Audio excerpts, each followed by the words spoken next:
Good evening, everyone. Welcome to the Hollis Select Board meeting of August 5th, 2026 at 6:10 PM.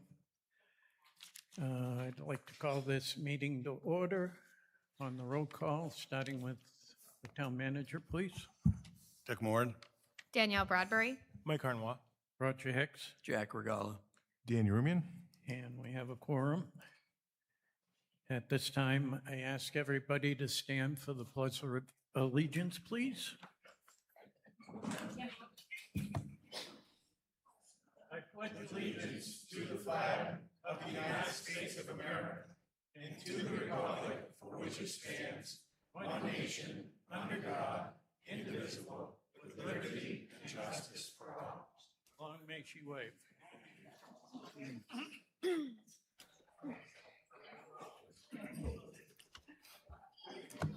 Okay, at this time, I'm going to entertain a motion to suspend the select board meeting and go into the special town meeting.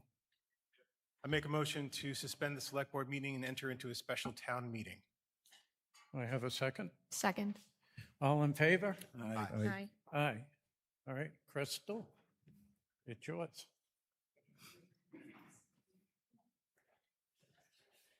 Stop it. Good evening, everyone. Thanks for coming out. For those that don't know me, I'm Crystal Gaudette. I'm the town clerk. So I'm going to open the meeting by reading the warrant.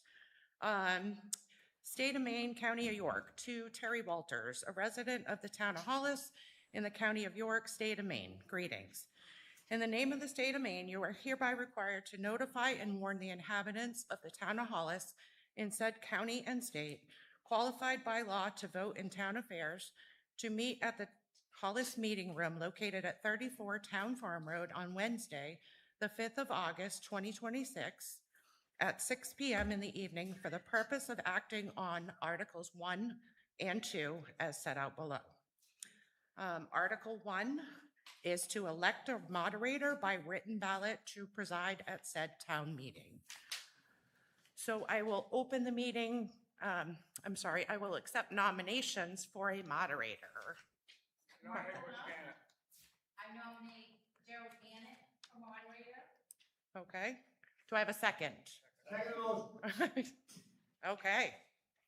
Do I have any other nominations? Nomination cease. A motion to cease nominations. Okay. Mr. Gannett, I have an oath for you to come take.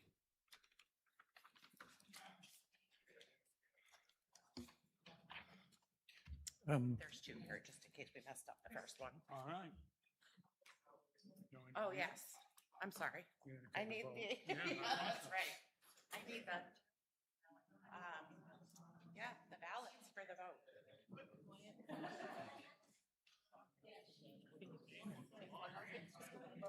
It's fine. I wanted to make sure. With it. With it.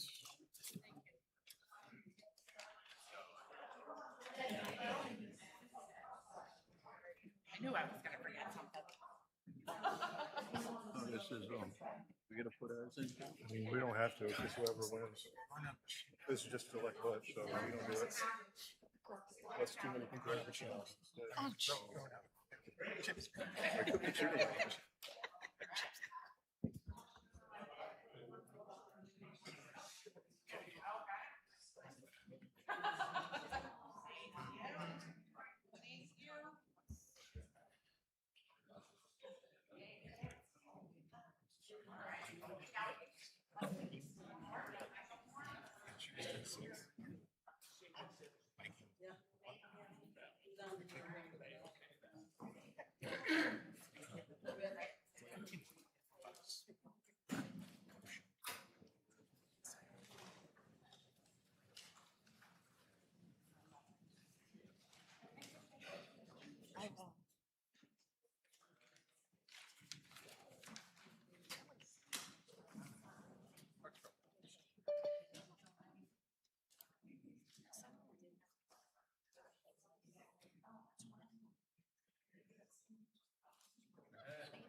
I shall continue a citizen thereof. I, Gerald Gannett, do swear that I will faithfully discharge to the best of my abilities the duties incumbent upon me as moderator of this meeting, August 5th, 2026, Hollis special town meeting, according to the Constitution and law of the state. Thank you.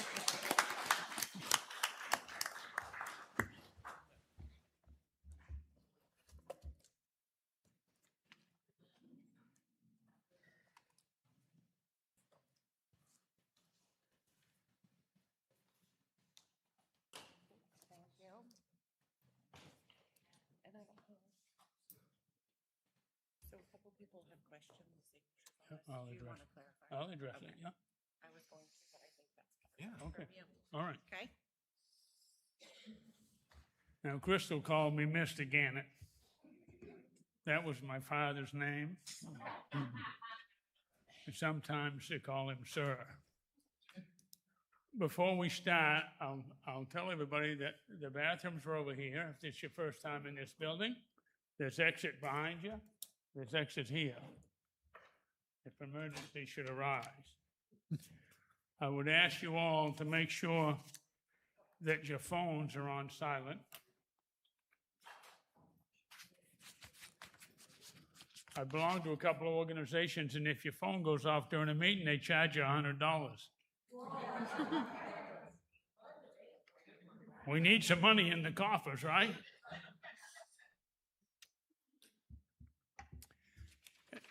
There has been some question on the warrant whether or not it was signed by 3 selectmen. It has been signed by 3 selectmen and verified that it was signed by 3 selectmen.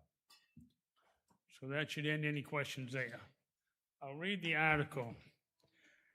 Article 2, to see if the town will vote to appropriate up to $265,000 from unassigned fund balance for the purpose of conducting a townwide revaluation of real property, to authorize the select board to contract with one or more persons or entities on terms and conditions the select board deems to be in the best interest of the town, to perform all services and actions necessary to complete said revaluation, and to take all other actions necessary to arrange for and complete the process of conducting said revaluation.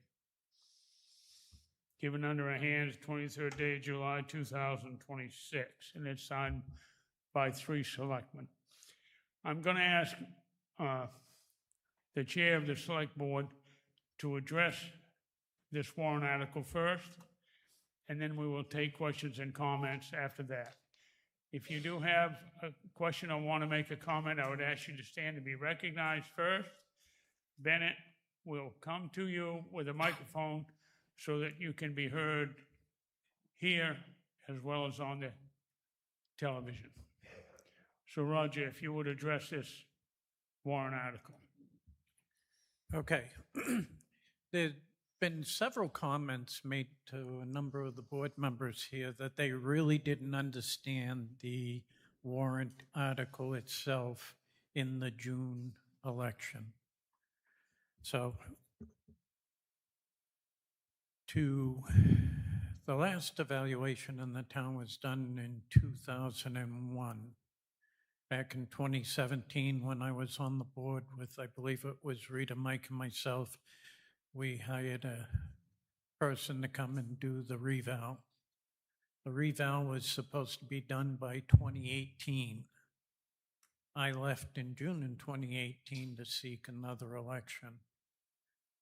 At that point in time, for some reason, that reval did not get completed. So now it's over 20 some odd years that we've had a reval done. Currently, we're below 60%, and we, out of 21, we rank 19. Correct, Mike? I think some, Yeah. close to that, yes. Yeah, I'm going to ask, Mike wants to make a comment also. So when I came back on the board, back when Dave left and I filled the rest of his term, we sought out and got John O'Donnell and Associates to come in to start doing work for us to get us prepped for a reevaluation. Currently, right now, O'Donnell's and Associates have been doing a great job for us. They helped Mary out tremendously when she was working on the tree growth and open space to get that all caught up. And they are currently finishing up on the mapping of the town in the new map lot numbers. I know Tammy in Code has been working close with John O'Donnell to try and get everything converted over. So basically, the question stands right now. Do we want to take $265,000 out of the unassigned operation fund balance to do this? By doing this, it doesn't go against your taxes. We're taking surplus money to conduct this and complete it. I think at this point, it's a very important thing that we should do and get completed for the town. Mike, you wanted to make some comments? Yeah. While it's just absolutely lovely to see everybody's face in person, I want to sincerely apologize for having all of you have to come out here tonight and vote on this matter again. I think we screwed up. I screwed up. I didn't adequately inform or educate the residents of this town about how important it is for Hollis to hire a trusted firm, O'Donnell, to complete an overdue it's been 30 years, an overdue reevaluation. And I'm not implying that all the people that voted no are uninformed or dumb or anything like that. You know, you see Facebook, that's the statement, you know. I'm not calling anyone dumb. I'm just saying there a ton of people came up to me and said, I didn't understand what this was. I thought I was voting to increase my taxes by $265,000. It's not that. The money's already there. So repercussions or what happens if a no vote happens tonight? Well, the state starts to turn. Let me correct myself. Doesn't start to turn. The screws have already started to turn. The things that we have in place right now or had in place, like the contributions, reimbursements that we had, I think we've already lost $40,000 from reimbursements. That's going back to the taxpayer. Unfortunately, that's coming back to us. And then next year, just a show of hands, how many of you have a homestead exemption? Pretty much everybody. That's going down from $25,000 to $15,000 every year that we stay below 70%. That's a big chunk of change right there that you're not getting credit for. And I don't know every single part of this. I believe it affects veterans even more. And I don't like that at all. So I think I've said what I need to say. I just really appreciate everyone being here tonight, and I really wish I could go back in time and just, talk about it at length and get it on Facebook and get people to understand what we're doing here. We are not trying to raise taxes. We are trying to get us in a good place so we are financially sound and everybody is on the same level playing field, no matter how long you've been in Hollis. Thank you. Thank you, Mike. Thank you, Roger. Now, I'll entertain a motion to get this warrant article started. Move to approve.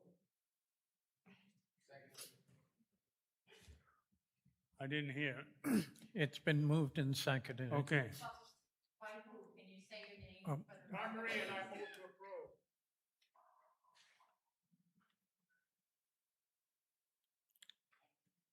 Okay. It's been moved and seconded. We'll open this article for discussion. If you have questions or comments, please raise your hand or stand and be recognized. We'll get a microphone to you so that you can be heard. Anybody want to speak on behalf of this warrant article?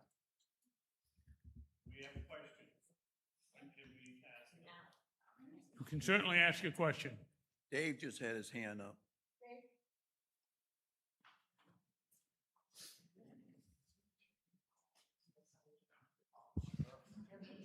Sure to have it. She'll come back to you, Paul. Which do you want pros or cons or just in general? Right now? If you have a question. I do have a I'll couple- entertain the question. If you want to speak in favor of the article, you may. Well, I kind of have a mixed reaction to that. By the way, Dave McHubry, Killick Pond Road, Hollis. I got to say, I agree that a reevaluation should be performed periodically. I also believe that O'Donnell Company, that I guess we've contracted with, is a reputable company from what I've heard. And I did look over the pricing for this, and it seems like a very fair price to get this work done in Hollis. You want me to go on, or? No, that's fine.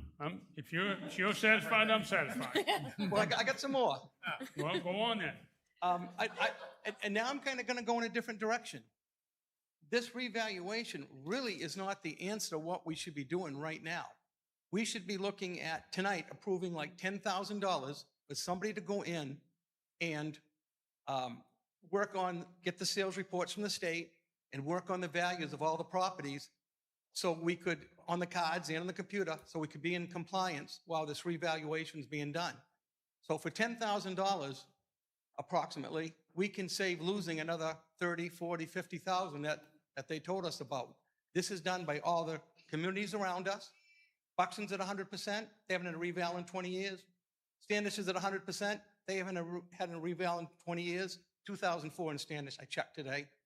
Their quality rating is 13. They all adjust the property values on their computer, and in our case, we only have the cards. So in our case, it costs a little more because we've only got cards, but we do need to get a reval and a computer system up to date.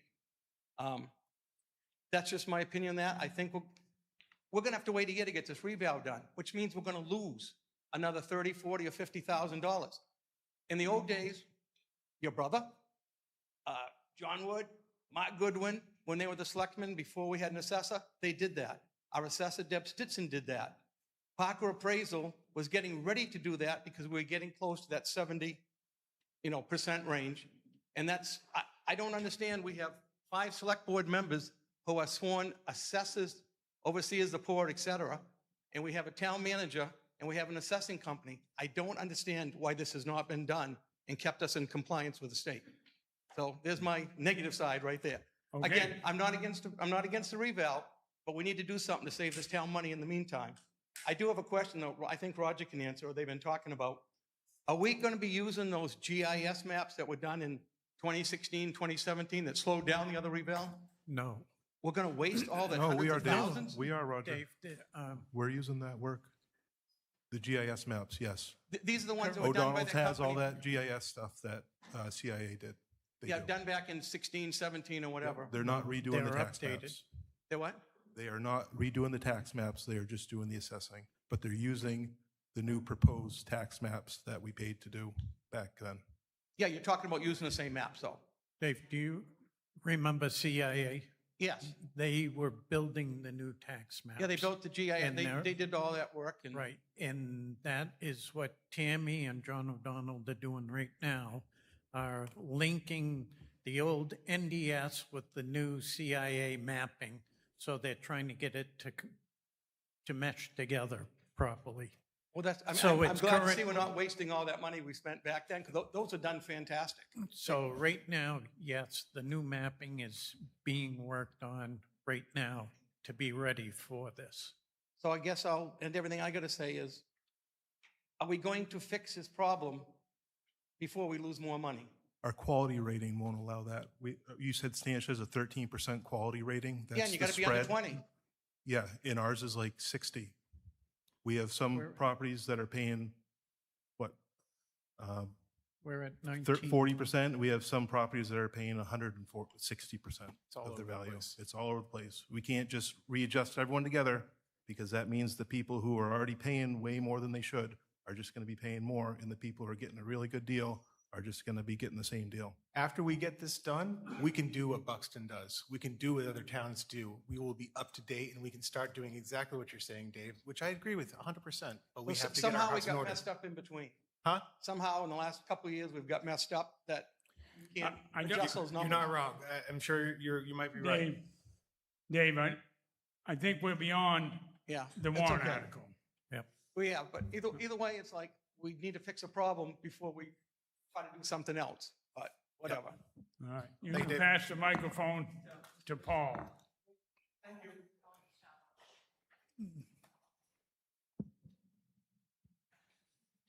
I'd just like to, You Try and state your put- name, please. what's that? Your name? My name's Paul DeChambeau. I'm a resident at 118 Saco Road here in Hollis. My wife and I have been back in Hollis for about 14 years now, and about 20 years prior to that at a different address. I've just got a couple of questions. I like numbers. These are general questions, and anybody can answer them. The general population for Hollis is about 4,800 people. Is that correct? More or less, It's a little yes. higher than 5. It's in the 5. Close to It's 5, less- but It's less than 5,000. Yeah, somewhere around there. It's good ballpark. The number of tax properties is probably at about 2,200. Is that about right? That is accurate. And that includes businesses. I can't. I'm not sure. That's businesses included. I'm not sure.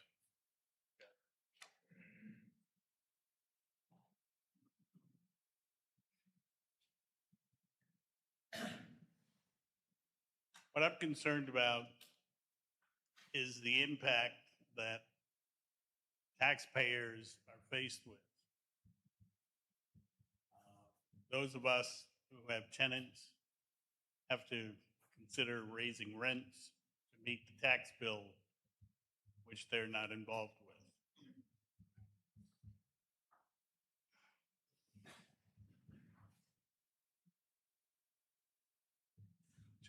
$265,000 is a lot of money for 2,200 tax bills.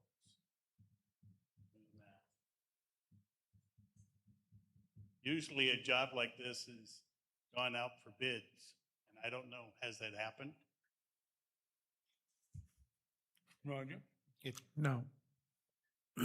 No, it has not. When I came back in, can I answer his question?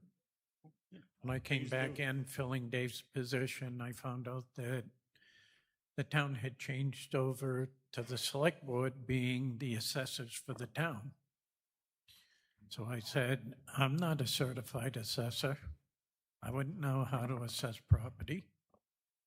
And I asked Jack, so that's how we went out and we found O'Donnell's, because of all the other towns around us had O'Donnell's do their reevaluation work. So we hired them to come in to help us do the assessing correctly.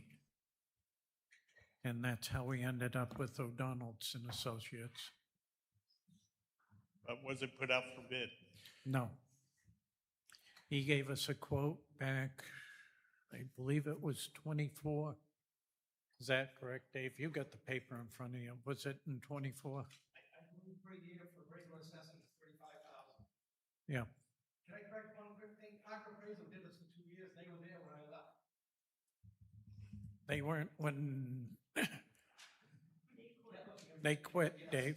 Dave, they quit. I do believe back in 2017, Parker Appraisal, I do believe they not only did they quit, they were the lowest bid. I think we went with the lowest bid, and that's how it worked out. I would have to imagine that there's 50, 75, 100 appraisal companies that could have been discussed. I don't think And that's accurate. I just don't understand why we're rushing in to get into business. It sounds like a mistake was made before, and I'm concerned that a mistake is being made again today. That's all I have. Thank you, Paul.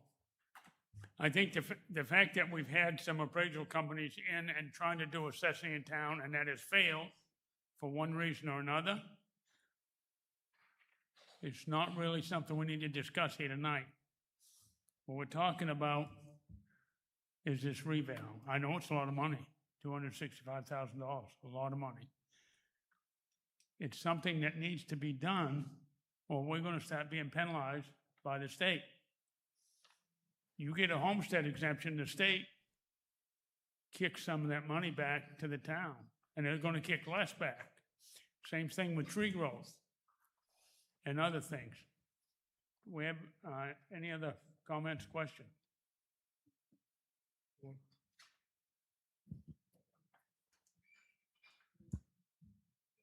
over here.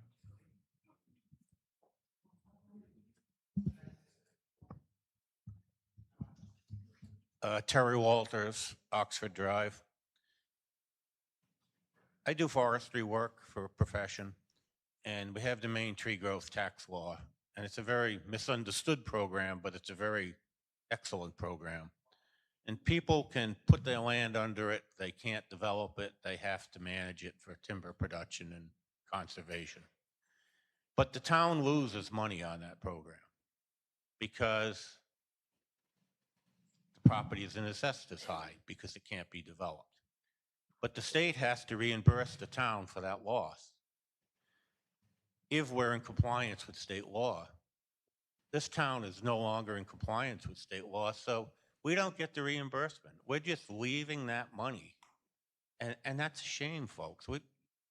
And the same thing with homestead exemption. So we've kicked this down the road so far. We're just hurting ourselves. And it's time to correct the mistakes of the past. And that's water over the dam. And it's not these folks' fault. It's not the town manager's fault. He hasn't even been here for long. But it's time that we say, let's just get this done. Let's move on. Let's be in compliance. And then in the future, we can keep it up to date. Yes. Thank you. Thank you. Dan, you want to speak? Yeah. Can I just sit down here? You may. For those who know me, I usually show up here very unprepared, but I thought this was so important, I wrote a speech. Good evening, everyone. I want to talk to you about why we're here tonight and why I hope you'll vote yes on the reevaluation. I obviously sit on the select board. Yes, I do get a stipend for it, but between property taxes, registering my vehicles, my four-wheeler, boat, trailers, snowmobile, I put more funds into this town than I get paid to serve on it. So regardless of what you may read on the Facebook community groups, I'm not here trying to grow anybody's budget. I'm a taxpayer, same as you. Here's a simple fact. Our last full reevaluation was 25 years ago. State laws calls for one every 10 years. We are more than 2.5 cycles behind. This isn't optional. It's the law, and right now, we're breaking it. I'm sure all of you remember this article failed in June.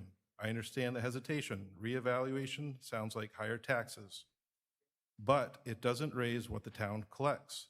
It just makes sure the amount is divided fairly based on what properties are worth today, not what they were worth more than a quarter century ago.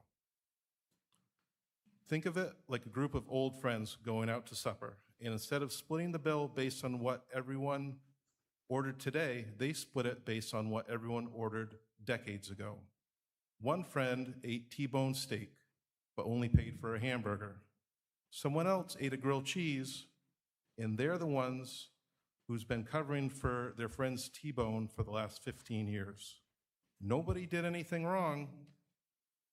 Everyone's orders just changed. And updating the split was just a can that kept getting kicked down the road. That's our property assessments right now. The only way to fix it so your neighbor pays for what they're eating and you pay for what you're eating is to update the split. Now, I'm sure a lot of you also remember 2017 when the same thing didn't go the way anyone hoped. Back then, we went with a low bid. We're not making that mistake twice.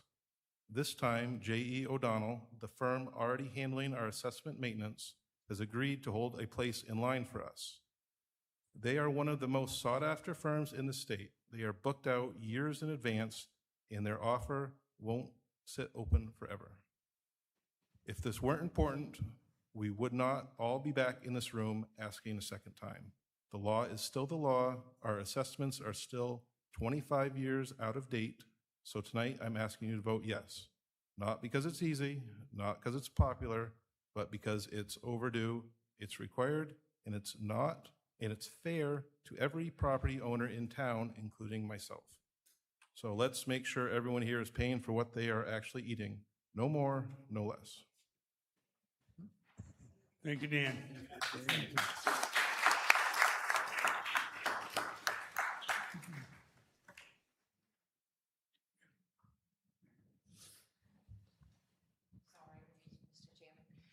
Martha Huff, Hollis resident.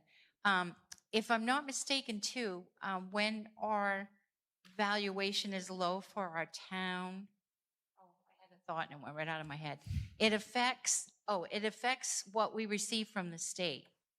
For our DOT, we get money from, and what else do we get? It probably ties into our school money too, because the town gets a valuation every year.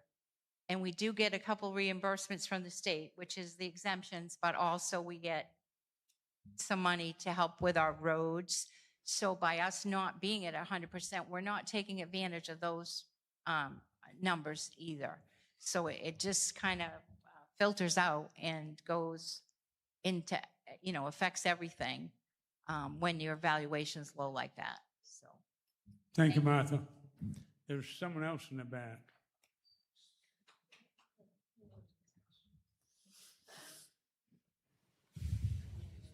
My name is Melanie Howe. I live on Deerwander Road. My question is, you were stating that O'Donnell is doing the evaluations, and you stated that it was booked years in advance. So how many years are we residents looking at having this evaluation done if they are booked out years in advance? That's for new people. We have a spot in line for next summer, right? This summer. They were ready to start in June or July. If the vote is approved tonight, they'd be starting right now. Right now, they are doing the mapping and continuing with the work that we asked them to do.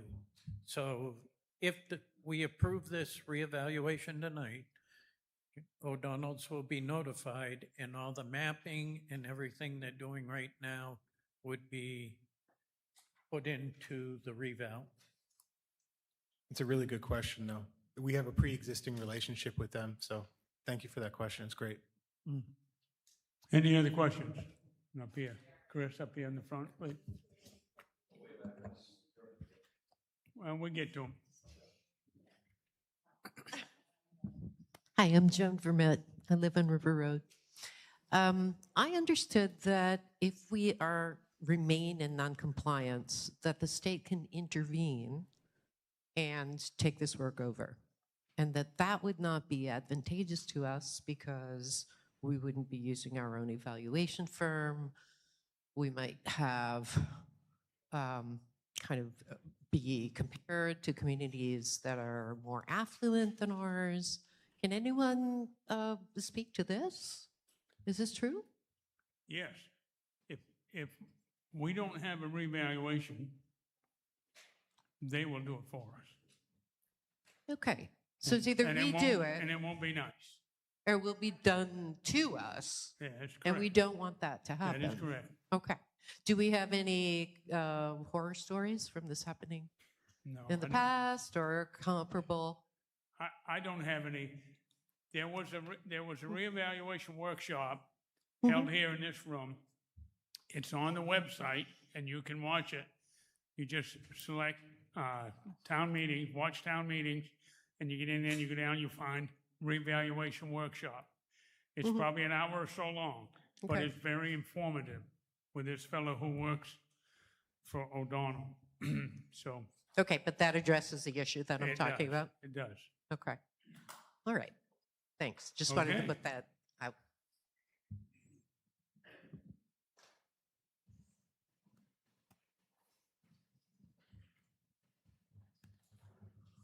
Hi, Wyatt Thornton, Hollis resident. My question is, what's the difference between the state reevaluating our town and us reevaluating our town? There's these scare tactics going on where we're saying the state is going to revalue our town differently than we are.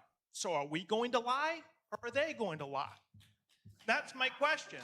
Are they lying or are they telling the truth? Are they going to reevaluate us unfairly? So that doesn't make sense to me. The taxpayer voted on this in June. They said no. And yet we're here tonight and we're saying we're going to vote on it again. So do you not respect the taxpayer? These are my questions that I have. Okay, we do respect the taxpayers. And there were several people came forward to the selectmen with statements that they didn't understand the warrant question, and they voted no, and had they been more informed, they would have voted differently.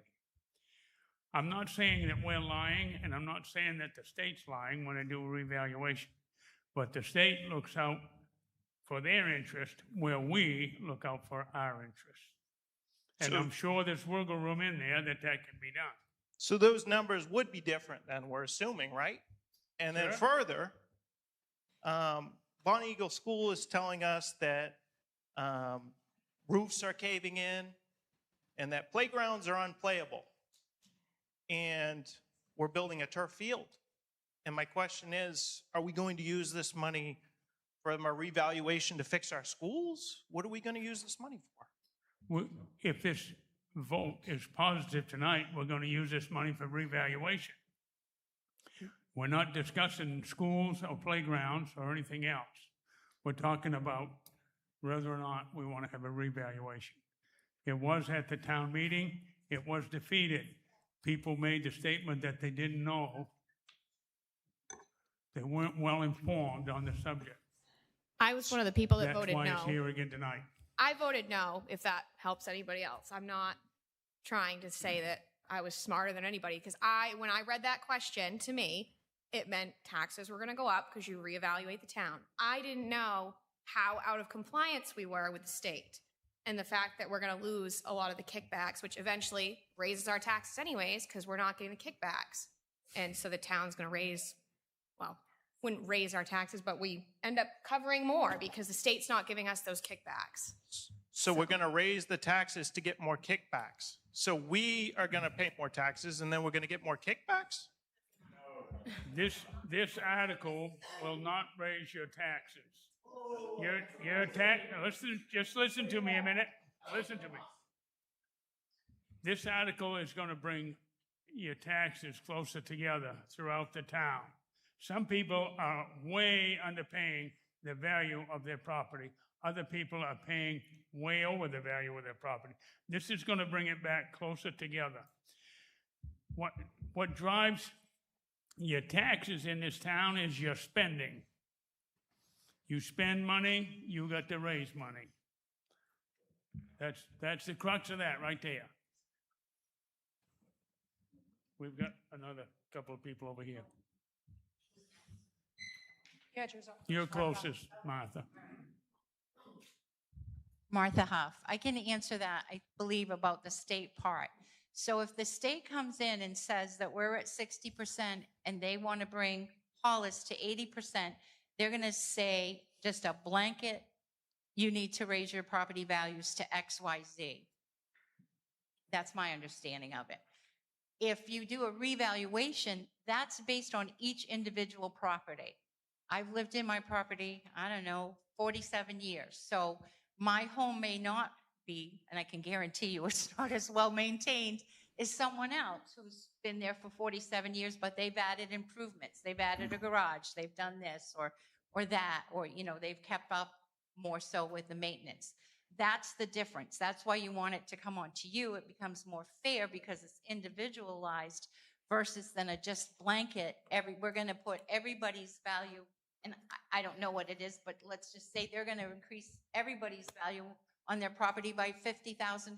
Well, that's not fair if your home's older, if you're in an older mobile home, or you can look around and some properties are obviously well maintained and others maybe not so, which would affect the resale value of that home.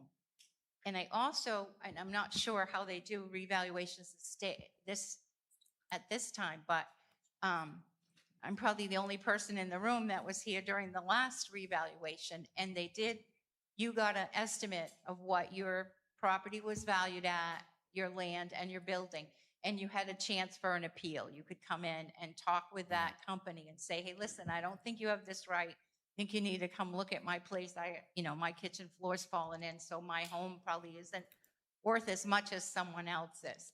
And we did hearings, I think, for 3 weeks. We started like at 6 in the morning and went till midnight. And many people, they saw their assessment go up, the value of their home. But when the assessing company said to that person, it usually was people on the higher end, would you sell your home for what it's valued at? Well, no, I would expect to get more than that. So if that's the case, then they did it pretty fairly, because everybody thinks, wants to get more for their home. But I'm thinking that this process will allow for that you'll get an estimated bill. I'm thinking, I don't know how it works now. The laws may have changed. So then you can come in and say, hey, this is what I have, this is what I don't have, whatever. I know we didn't change very many. I know we took someone's chicken coop off because they didn't feel that was really real estate, but I don't remember that we made very many changes at all. So these companies, they're a professional company, they're doing what they're supposed to do. And you will have that chance to, if you think your house, if they've assessed it for more.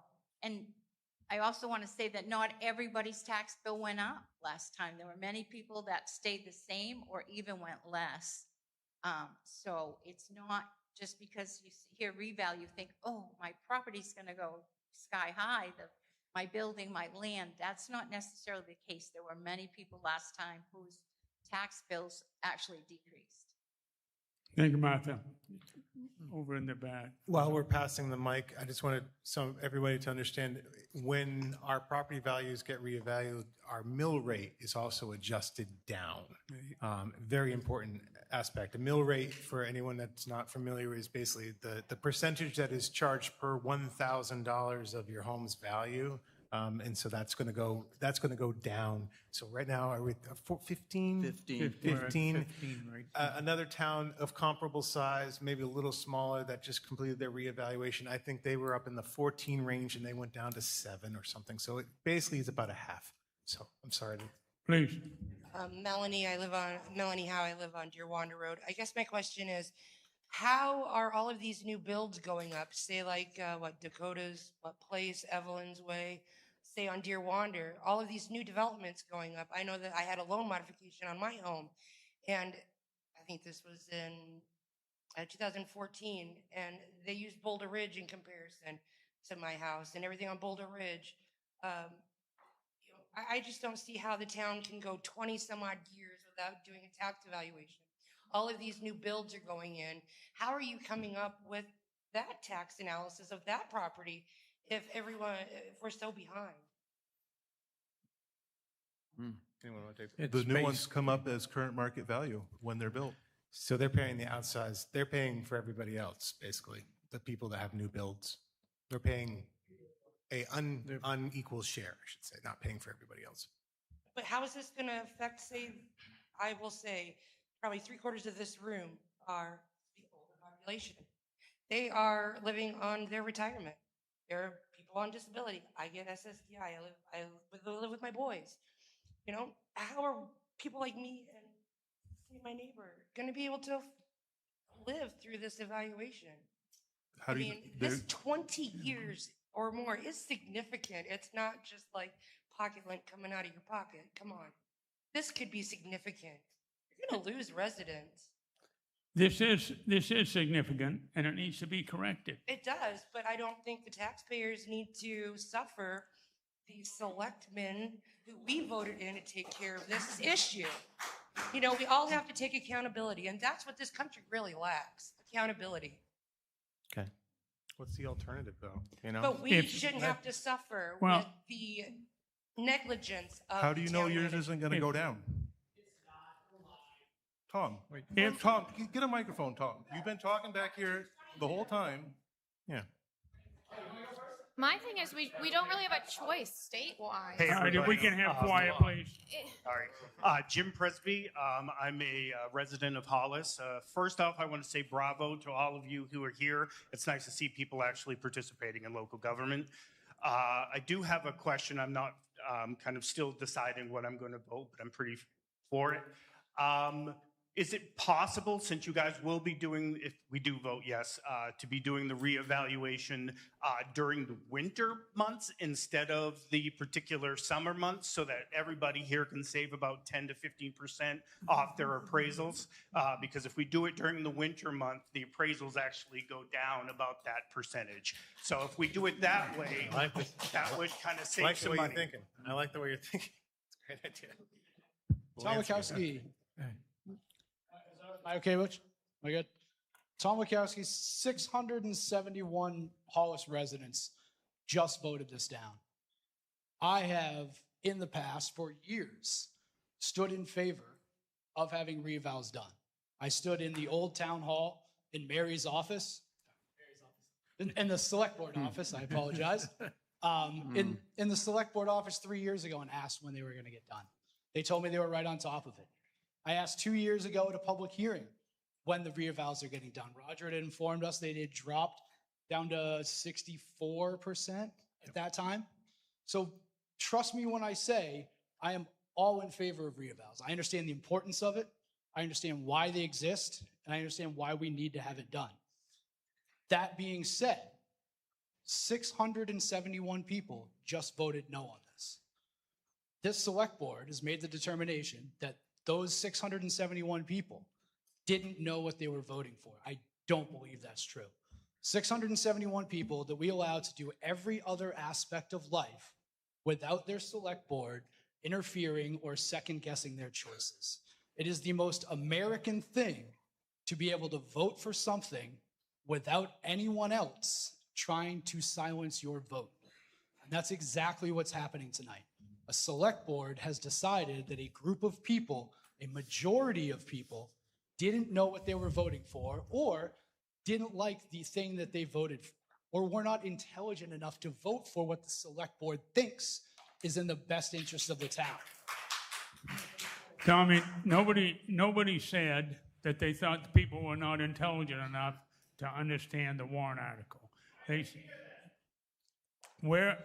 I'm not going to get in an argument with you people because that's not my duty here. We're trying to control conversation and debate. You have anything else, Tommy? 671 people voted no. This isn't communist Russia. This isn't North Korea. We're not in the habit of silencing votes. This select board. Thank you, has, Tommy. That's That's we're not enough. done. Yes, that's enough. You said enough, Tommy. We understand what your feelings are on this item. Great. You-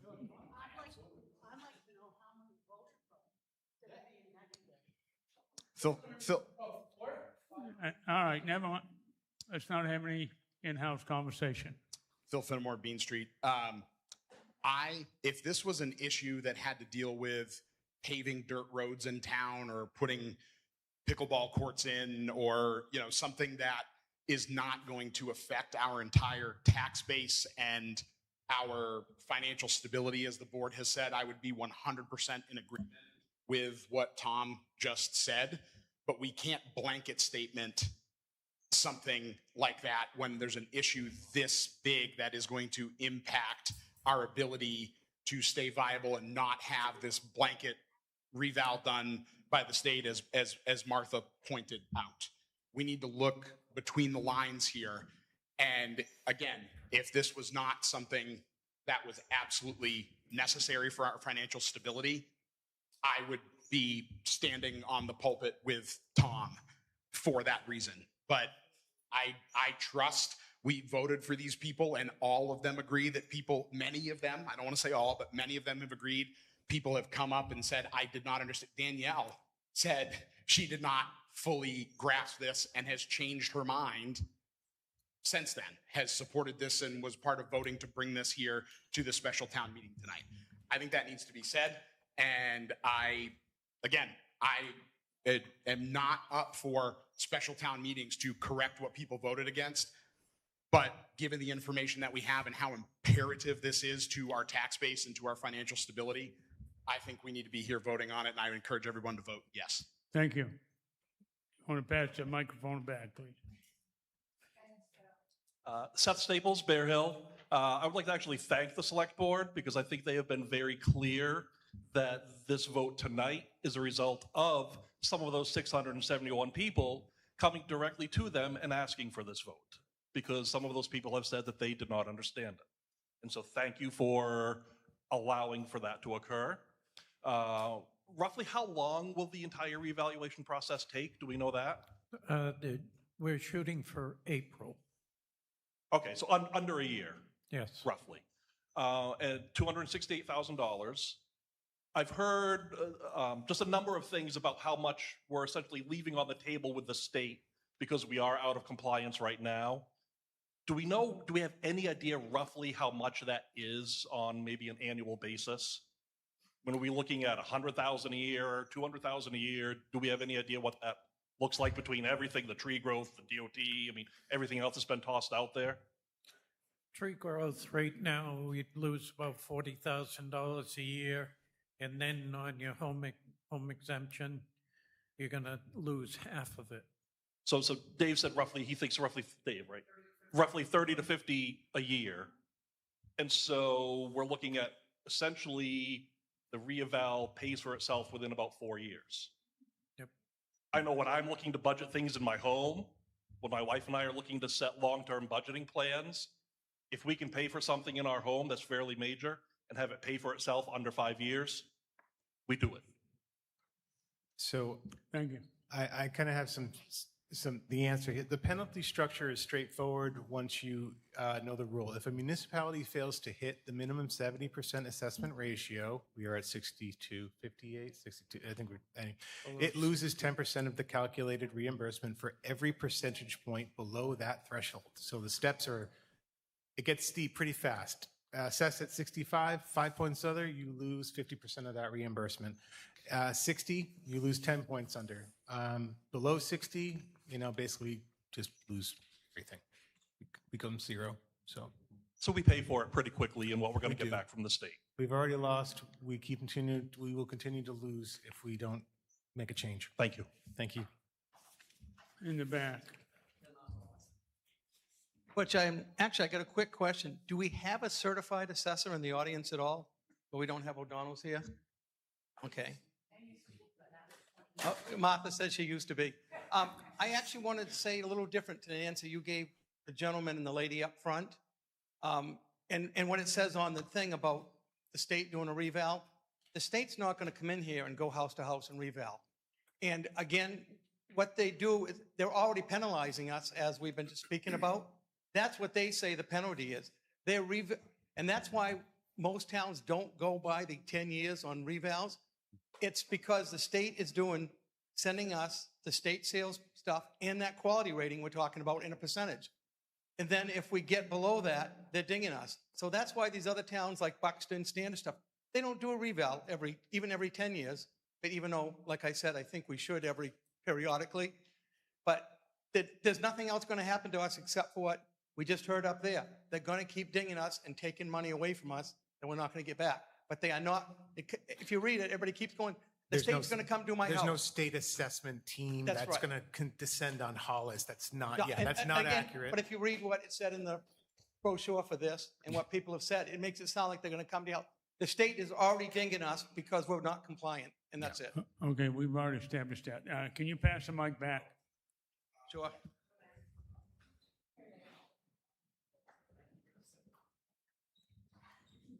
Thank you. My name's Philip Latini. I live on Hanson Lane. Hey, Jim. Good to see you. Listen, I moved here about 11 years ago, and I'm glad that I did. I am thrilled. I am not looking to pay more in taxes, and I don't think anybody in this room is. I would, right, Tom, right? No one wants to pay more. I think we all want to manage our expenses better, even in our home and in our town. I'm not looking to kiss anybody's butt, but I think generally speaking, as a town, the 11 years I've been here, we've done a really decent job of letting us residents share in the decision-making. And I'm grateful for that. I really am. When we get to, and Tom, to your point, really taking away a person's vote, if that is a concern, so two things. One, could we delay and do a referendum again in the fall? Is that an option? So to answer your question, that was something, when I made the motion to actually have this special meeting, that was an option. We could have waited until November, but the sense of urgency was there from not just basically residents, but also certified assessors that we had a conversation with and said, you got to get this done. Don't wait any longer. So I am not the first person to trust government with anything. I'll be honest. All right. That's not a knock on anybody in this room. I just want to make that clear. However, 11 years being here, are there things that have been done that didn't thrill me? Absolutely. Generally speaking, I'm very proud to live in Hollis. I have made improvements to my home. Home's 40 years old. Yeah, I don't want to pay any more money, but you know what? I should pay more if that's the case for the improvements that I've done on my home. I have a garage, I have a barn, and I didn't do it to hide money from my community. I mean, the people in this room, I didn't hide anything. And I just think we should really think long and hard. We hate paying more on anything, but we really got to think about this. And I would vote yes if I were asked to. That's all I want to say. Thank you. Any other comments? I'd like to move this along if we could. Donnie.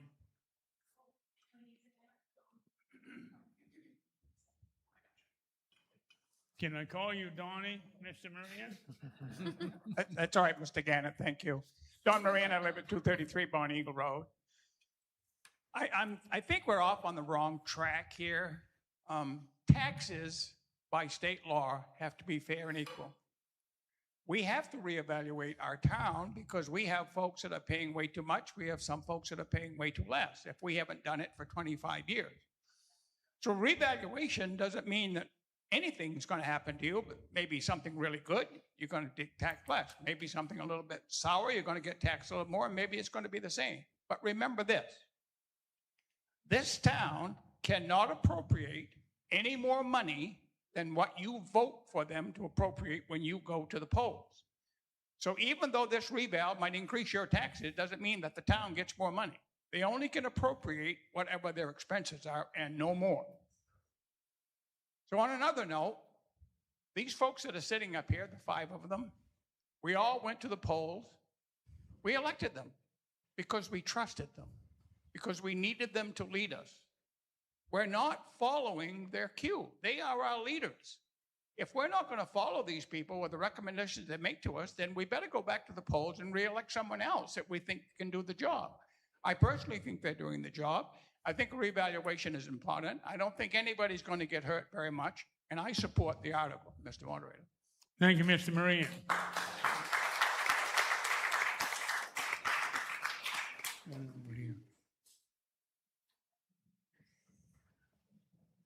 We'll get to you in just a second. I'll let you have it in a moment. Good evening. My name is Joe Ponzetti, and I live on Salmon Falls Road. I'm also on the Finance Committee, and I would like to say that what Roger has previously said, that the $265,000 has already been planned in our budget. It is not going to be an increase in the taxes. Those funds are already available, and they are for that purpose.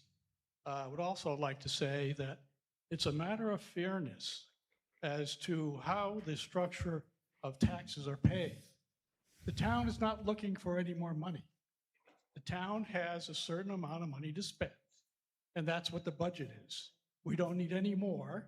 We're not going to tax the citizens to gain more. What we are doing is doing the math. 2 + 2 has to equal 4. That means some people are going to pay a little more because their valuations are going up.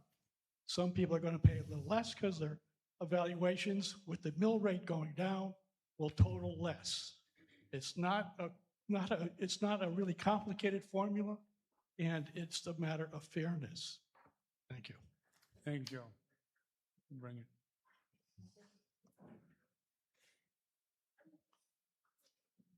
Christine Ebert on Bean Street. I just want to make sure I understand. So they're going to come reevaluate my house. I've improved things, other things have fallen apart. But if my assessment doubles my house value because of the value of homes today compared to when I built it, my taxes are going to go up based on that. But then you're telling me you're going to change the dollar amount I'm taxed per thousand. You're saying that those are going to go down. Yes. Yeah. How much? Do we know? Are we going to just make a wild guess, or are we going to? Or is it going to be based on how much everybody's property goes up as a total in the town? It's a calculation based on the budget, but Right. it's generally about half. Yeah. He's spoken at things 7 to 9%. Historically, 7 to 9. once you do a reval, the evaluation goes up, but your mill rate will drop. But I can't tell you exactly how much. Okay, so technically it could drop 1 or 2%. Is that technically possible? No, it's going to drop significantly more than that. We're at 15% right now. It's going to $15 per thousand. Right. on Right the now mill we rate. pay $15,000 per thousand. 15%. So if, like I said, if my house doubled, but then you drop the mill rate down to 8 or 7 or 7.5, technically my taxes could stay about the same. That is true. That's correct. Okay. Now, you're evaluating everything in the town, including every large business, or Correct. just the house. Everything. What is being revalued? Are the homeowners still paying for this large business we have in town? Okay. That runs up and down our dirt roads. We have tractor trailers running up and down Bean Street at 50, 60 miles an hour, heading to Poland Springs. Let me These answer you. trucks are ruining our roads. Are they going to get an increase? Okay. So when we do the assessment on Poland Springs, that would come out of the TIF account, which would not be part of the money you're paying for the 265 you're paying because it is written in the TIF. If we do a reval, that money is paid out of that, and you have another person that would be doing that because it's a specialized business. Okay, so Poland Spring isn't going to change any. The amount that they give to the town isn't going to change. It could. It could. I thought we were losing TIF. I thought that was done. I thought that was for It's a period done of time. We it's- gave them a break to come in. I'm just curious. It's done in 2030. 2030. Correct. Okay. So if we revalue now, Poland Spring is just going to be until 2030 paying into TIF. And then 2030, when they pay taxes to the town? Yes. They pay taxes to the town now. The TIF agreement, when it started back 27 years ago, Right. they pay their taxes to the town. The town then reimburses them a percentage of that tax money. It started out in their favor. It is now in our favor. I don't know exactly how much they pay a year,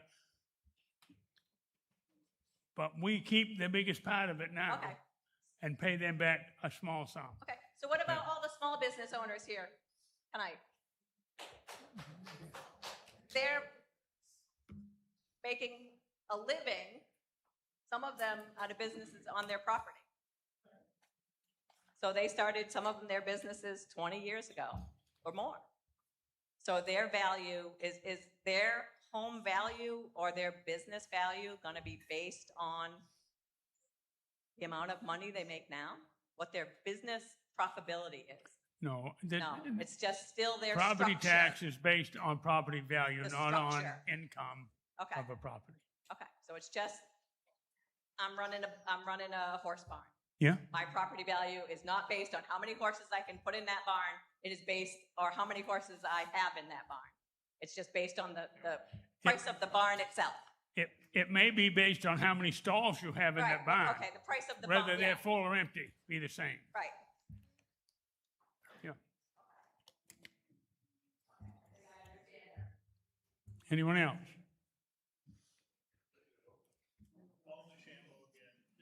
Wait Hold for the, on mi- just a wait for the second, microphone. Paul. We get your microphone. Just because people at home can't hear what you're saying. You'd be surprised. All right, thank you. It's my understanding that we have to do a reevaluation every 10 years. We should. It's been like that for decades. We did not do that for the past 2.5 cycles. We attempted to in 2017. All right. Now, if you decide to go ahead and hire this one and only bidder to do the job in April, taxes are going to be due in October under the due. It'd be in, we're going So to set, it'll be the following year. it'd be the following year because we will be committing taxes for the new budget by September. All right. Now, we can adjust the tax rate within those 10 years. Like 3 years from now, it might be a different situation without the giant business that we have in town. So is that correct? We can have a reevaluation in less than 10 years after this one? Well, if we have another one, that'll be up to the, Well, kind of like the way Dave was kind of talking about, if we can get a reevaluation done here, we can start doing what other towns like Buxton does, who are at 100% of the ratio at this point. So that right there will allow us to just make incremental adjustments over time, as opposed to a large, big reevaluation every 10 years. That's how other towns do We're it. at 62%. Yes. Yeah. And the 60% is state guideline that we come in and cut your legs off. Yeah, cut your legs off. That's a good way to put it. Right. All right, so I just wanted to clarify that we don't have to wait another 10 years to have a reevaluation. I would prefer that we didn't, and that we just I kept up understand with that, but things change. it. Mhm. We're going to have to get used to new tax bills, and that may not be enough. All right? Thank you. That's my only comment. Thank you. Thank you, Appreciate Paul. it. Patience. Next. Over here, Martha, if you would. Oh, okay. And, You can speak after she speaks. okay, I will.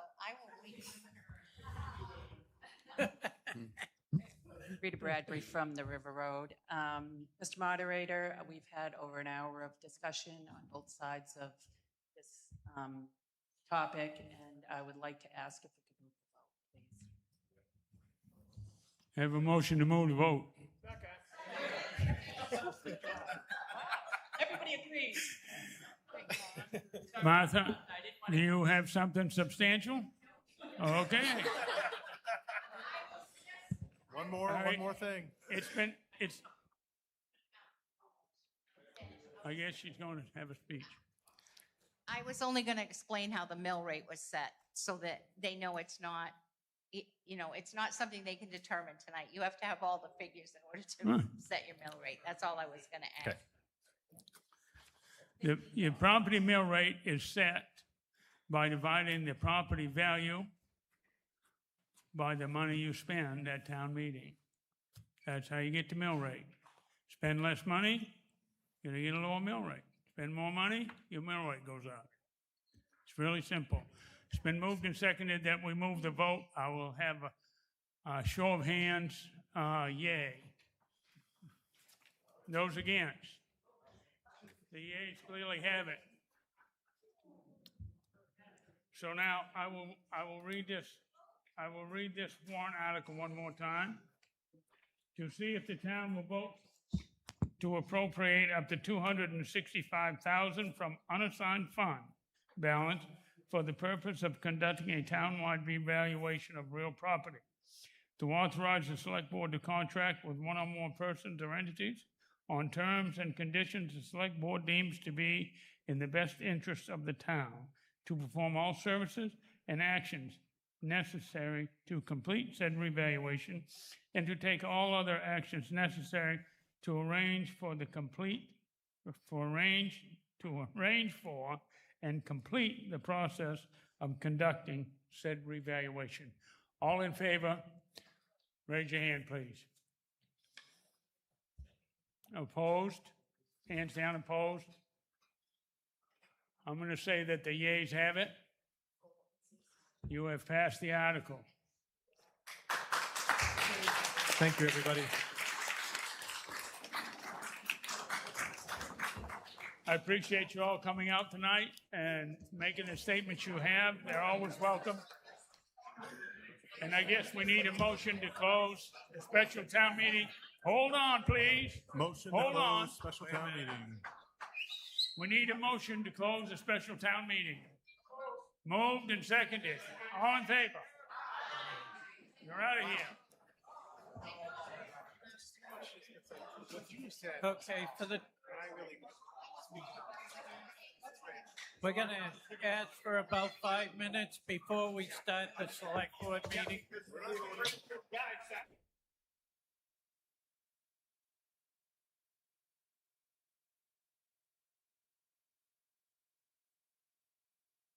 They're going to be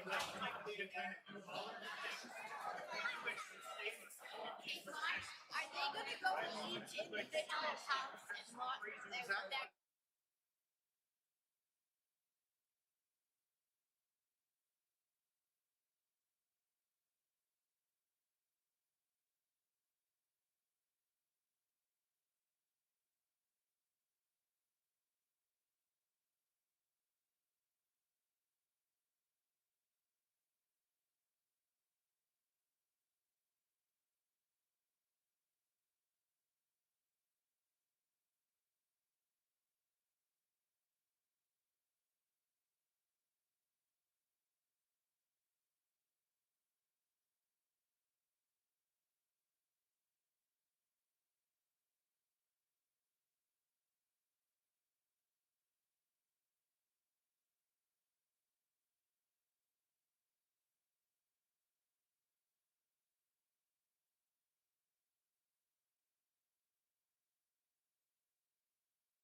Go. Going now. Okay, welcome back. I need a motion to reopen the select board meeting. If I can have Make a motion motion. to reopen the select board meeting. I second that. Okay, all in favor? Aye. All right, great. Next on the agenda, I'd like to introduce Kayla Lewis, Moving Main presentation. Kayla, take it away. Well, it's less of a presentation and more so a assessment. And I'll just kind of give you an overview. So I provided you with the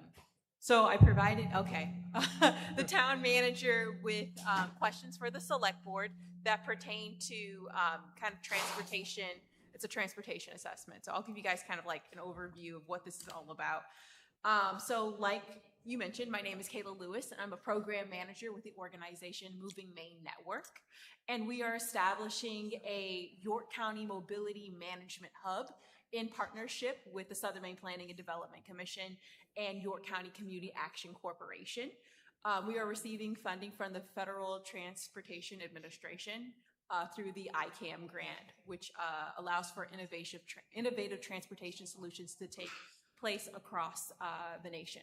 And we were lucky enough as a state to receive funding to pilot a mobility management hub in the York County area.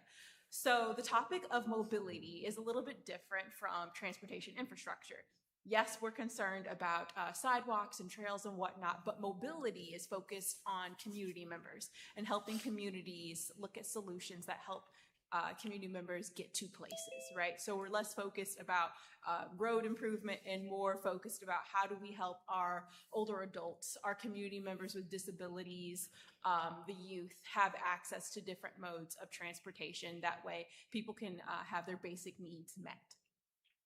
And so what we're doing here tonight is a needs assessment. So over the past 2.5 months, I have been driving around the York County area to better understand where different towns are on the topic of transportation, to understand what challenges your community is facing. And so one thing that comes up when we talk about transportation is people are concerned that, you know, people want to bring in buses or whatnot. And we all know, like, York County in Maine is predominantly rural, and fixed route public transportation is just something that's not accessible to communities. But that does not mean that there aren't solutions available to help community members get to places and enjoy transportation and moving around more safely and securely within their communities. And so I have questions for you guys tonight, and I'm so happy that you guys actually record it because it makes my job a lot easier and I don't have to transcribe everything in real time. So with that, if you guys are ready, I have about 15 questions for you guys, and it will be a way to kind of better understand what's happening in the town of Hollis. Okay. And I will say that I think your questions were shared with the board beforehand. So I've at least had time to mull them. So Perfect. That makes it even better. and I don't know if you're going to like my answers, but yeah. That's okay. I don't think there's a right or wrong here. It's really just trying to understand where the town is on the topic. Okay. So the first question is for the community is, what is the availability of public and community transportation options in your municipality? Non-existent. Yeah. RTP? Yeah. RTP, isn't that something? What's an RTP? I thought there's like seniors can call up get a ride to their doctor's appointments. Yes, through York County Community Action Corporation. Right. Yep, That's the definitely one. But other than that, I don't think we have anything. Yeah, you're not alone in that. No, it's mostly neighbor helping neighbor at times, and Or in church, Hollis. you know, church folks connecting. folks. Yeah. Absolutely. And we hear that all the time. And I think that is something that our communities have said resoundingly, and that has to do with their makeup as a county. So what is the biggest transportation challenge in your community that you see? I guess having the distance, having to travel to appointments, because most, when people are traveling, it's either Standish, Saco, Biddeford, Sanford. So there is, I'd say the biggest challenge would be distance. and lack of public transport, right? Yeah. Right. Any other? Yeah.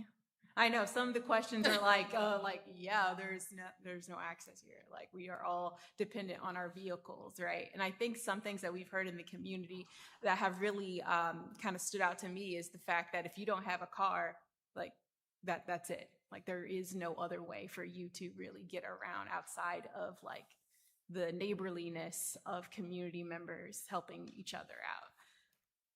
Unless you're close enough to a store, you can drive your lawnmower down the road.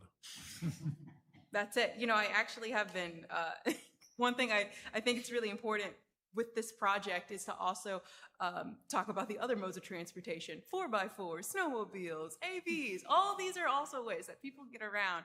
And I know my in-laws do get around that way, and that's how we visit each other oftentimes.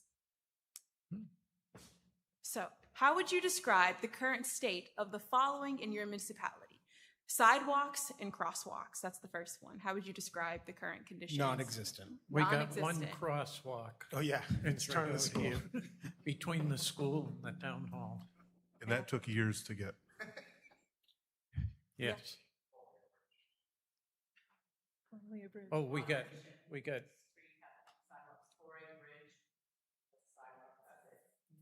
Yeah. So, as it pertains to sidewalks and crosswalks, is there anything you hear from community members regarding like the lack of access? Is that a concern that people have? Is that a challenge?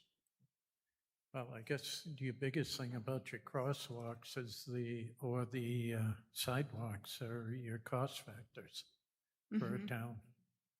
Oh, yes. And right now, kind of the short ones that we have don't really go anywhere. They're just the bridge, you know? Yeah.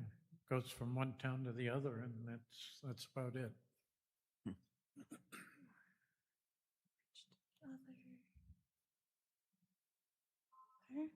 The other question that we have that pertains to describing the current state would be pedestrian safety. And I don't like making assumptions. When I say pedestrian safety, are we all aware of what I mean when I say that? So like community members feeling like it's safe to walk outside and kind of go from point A to point B without like a casualty or like being hit or whatnot. So how would you describe your town's pedestrian safety? 2 out of 10. Yeah, my road probably not great because the Poland Spring trucks. Yeah, certain roads are 117. okay, but certain are, a lot of them aren't, you know? Yeah. Did you say 2 out of 10? I'd say, how would you rate? I would say 2 out of 10. 2 out of 10? Yeah. I'd say 1. Yeah, probably. I was being generous. Yeah. Yeah. Yeah. Because, I mean, a lot of our connector roads are state roads. They're either state or state aid roads. So what is it, 23 miles, Robbie? 27 miles is state roads. Well, speed is a big I mean, factor. like I was driving here, right? And it's supposed to be 40. And I was driving 45 and I was being tailgated. I was like, this is wild here. It's fun. Clearly going much faster than that. Yeah. Okay. And as it pertains to pedestrian safety, do you guys hear anything from community members about concerns? We have, yes. Yes. Anything? My husband almost got run over by a Western Express truck on his tractor. Oh my God. Like last week. Yeah, no joke. Yeah. Yeah, So I mean, they don't. I think it work. depends where you are, honestly. Like I'm on 117, so it's super busy. There's a lot of trailer trucks, but then you go other places and it's not as busy. Mhm. But I see a lot of the busyness because I'm right on the truck route and the main road. Right. Absolutely. And even with all the busyness, do you still see community members like walking on the side of the road? Technically, we have the Yes. 3-foot rule. That I people- see bikes up and down my road. I wouldn't, but they do it. And I've seen people walking and running and walking their dogs. I mean, power to them, but Yeah. I wouldn't. Right, right, yeah. Let's see here. Okay, so some of you guys already answered this question. So on a scale of 1 to 10, where 1 means not a priority, oh, actually no one answered this, sorry. On a scale of 1 to 10, where 1 means not a priority and 10 means a very high priority, how would you rate your municipality's priority level for improving transportation options?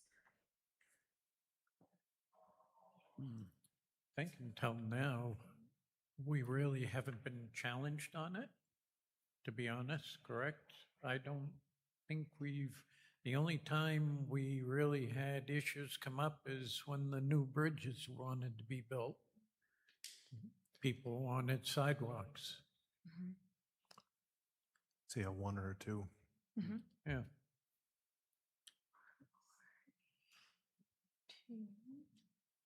And you're not alone in that. You know, oftentimes when it comes to the topic of transportation, it is a long range planning process. And that typically sits on the back burner because of more pressing issues that come into the select board or the local leadership's everyday inbox. And so oftentimes we think about like transportation, you know, pedestrian safety, creating crosswalks, sidewalks, or creating trails or whatnot. It's not always on the forefront of select board or town leadership's minds because of the long range planning and just also not hearing necessarily the need from community members because we've kind of have just lived this way for so long. I will say our town manager's been great getting the crosswalk. We got some new signage going up out there to get to the school and back. That was been one of his projects. We got one of those slow down signs ready to go for That's that awesome. area. You said in front of School the school zones crossing, right? School zone pedestrian crossing signs. Just to give you an idea, that's a state road, and when I first started that project, it took me 18 months to get the speed limit changed. And I know down in front of the fire station, that took a long time for us on Route 202 to get them to even move the speed limit sign. Why did they move it just up past 117 to drop it down to 35 to allow our fire trucks to back into the fire station? So there is, especially when you're dealing with state roads, you're looking at 1 to 2 years just to get a change. Years. Okay. So now we're going to kind of switch gears a little bit. Let's see. Oh, one more question for you guys. You kind of answered it already, but just to re-solidify it, does your municipality have any initiatives or projects underway to create or improve transportation options? No. No.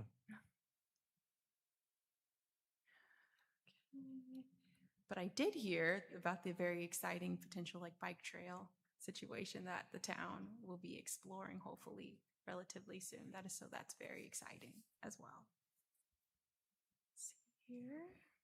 Let's see. Okay, and you kind of answered this already, but we can have a bigger conversation about it. If community members do not have transportation, how do they get around within the town of Hollis? They call friends and family.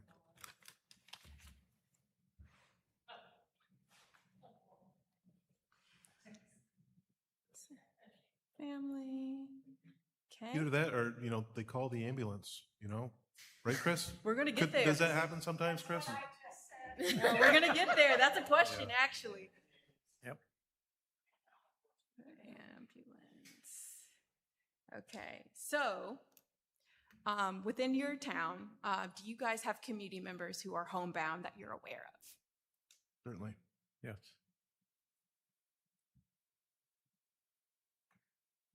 Yes. Does your town have a wellness check program, call list for community members who are homebound? No, but it's No. been suggested. I think, Chief, wasn't that discussed at one time? Yes. I was here for it. Yeah. I know you tasked a community member to talk to Marissa and Buxton to see kind of how their operations happened. Yeah, their police force handles that, Mhm. and that's the challenge here. Mhm. Who would do it, Right. and where would it come from, type of thing. So it's a lovely idea, though. Okay. So the next question, does your municipality have a volunteer driver or municipally supported transportation program? No. No. Okay. So since you don't have a volunteer driver program or a supported transportation program, Have you guys ever considered a volunteer driver program or a supported transportation program here at Hollis? Why or why not? I've never Not- really heard of anybody needing a ride that hasn't been able to get one. Okay. I mean, I don't know if that's just because people have good neighbors or their families close by, but I personally haven't heard of anybody needing a ride. Okay.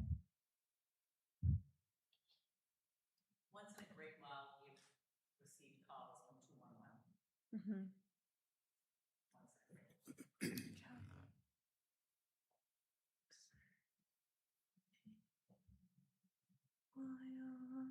Okay. So does the lack of transportation options in your community impact your fire and rescue as it pertains to calls for community members looking for rides to get to appointments or in general? Do you want to address that, Chief? I can get out of the way. Yes, every municipality, every EMS agency does deal with what is oftentimes referred to as abuse of the system, where people are requesting ambulances to take them to the hospitals because they can't get themselves there for stuff that is not medically necessary to have an ambulance. And we do get called and are happy to go and help immobilize people when they do have an alternative means of transportation to get them out of their homes and into the vehicles that are driving them places. And then oftentimes we get called back when their appointment's over and they get home, and they call us back to help move them back into their homes. So that is a service that we provide when requested and available.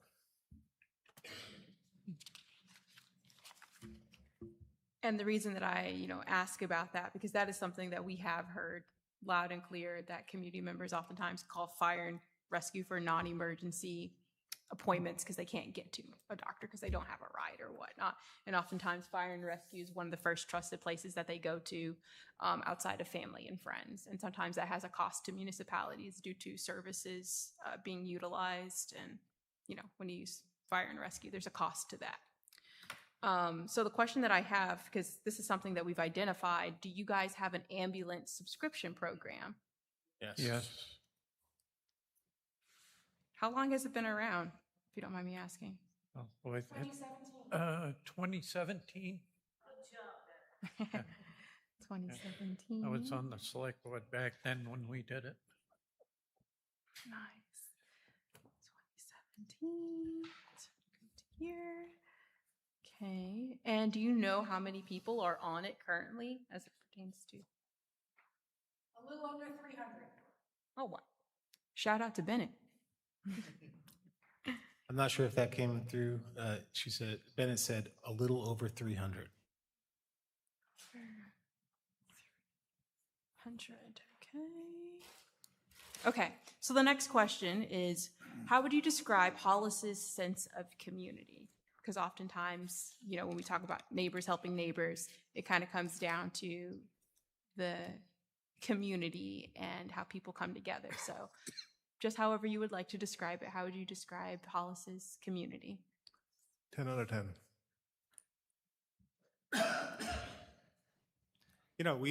We're a rural area, so our neighbors are not generally close, right next to us type of thing. We have a few cul-de-sacs, and a few of those, but I think we have really good communities despite the distance between some of our neighbors, and I think that's a great thing. I think for the most part, most everybody knows their immediate neighbors. Truth. Distance. Okay. So who are strong community partners in your community? How do you guys get things done to help serve the community?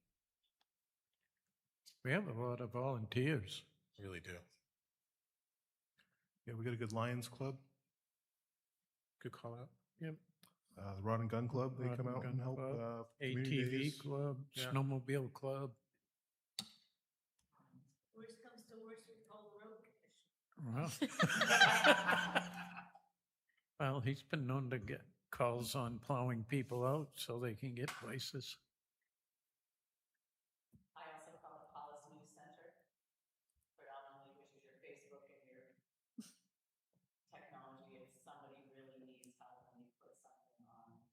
Mm-hmm.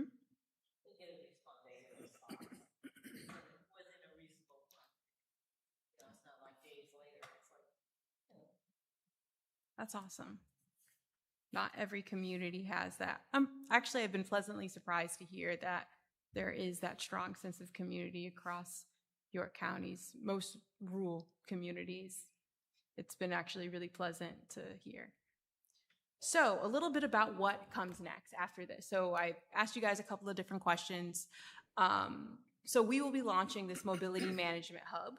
On August 13th, we are having a York County Commissioners convening where we're going to talk about different transportation funding options, volunteer driver programs through Lifelong Maine.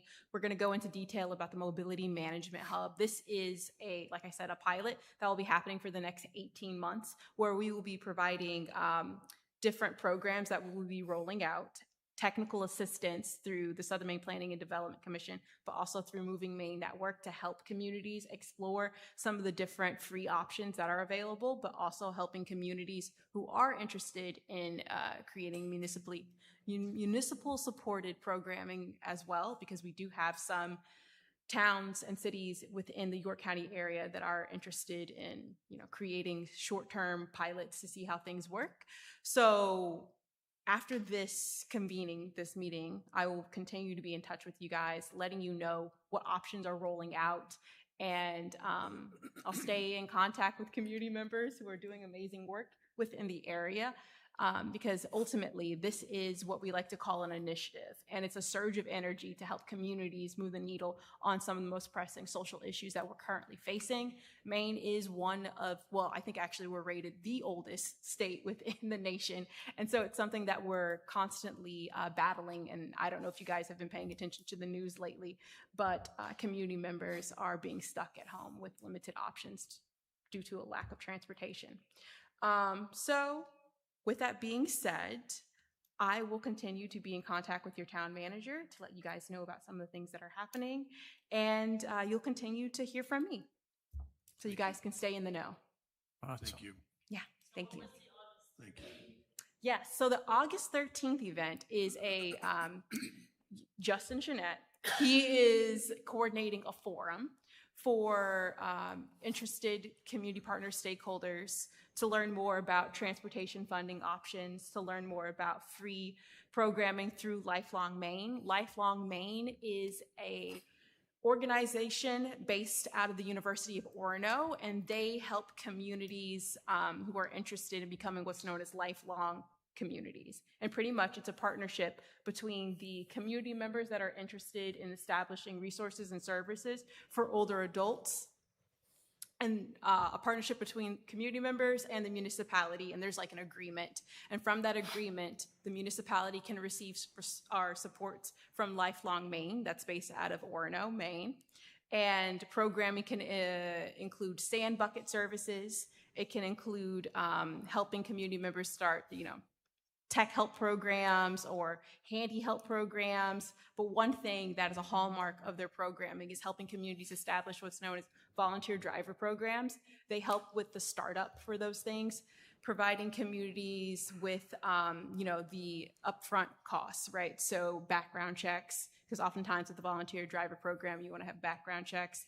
They cover insurance as well, and they also help communities establish software. So they provide them with a license or software to help community members track rides and, help so that they can also acquire grant funds to keep programs going. So at the August 13th event, the Lifelong Maine will be in attendance to talk more about the volunteer driver programs and how communities can establish those, and community members can be in conversation with other entities that have already established them within their community. It's a great program if you have a volunteer base. It sounds like you guys are a neighbor helping neighbor type of place, and this might be an option that would be, something you would be interested in exploring. So that will be happening August 13th in Alfred at the EMA. I'll send you information, Dick. And I'm blanking, but essentially that will be happening August 13th from 6 to 8 in Alfred at the Commissioner's building. So if that's something you guys are interested in, I will provide you guys with that information. Thank you. Thank you guys. Thanks, Heather. Thank you. Thank you. Okay. Wow. Thank you. Awesome presentation. We And thanks for- appreciate it. Thank you. Thanks for sitting through that hour and a half. I mean, it was great. I learned a lot. It was great. Thank you guys. Bye. You're welcome. Okay, next one. Public comment for items not on the agenda.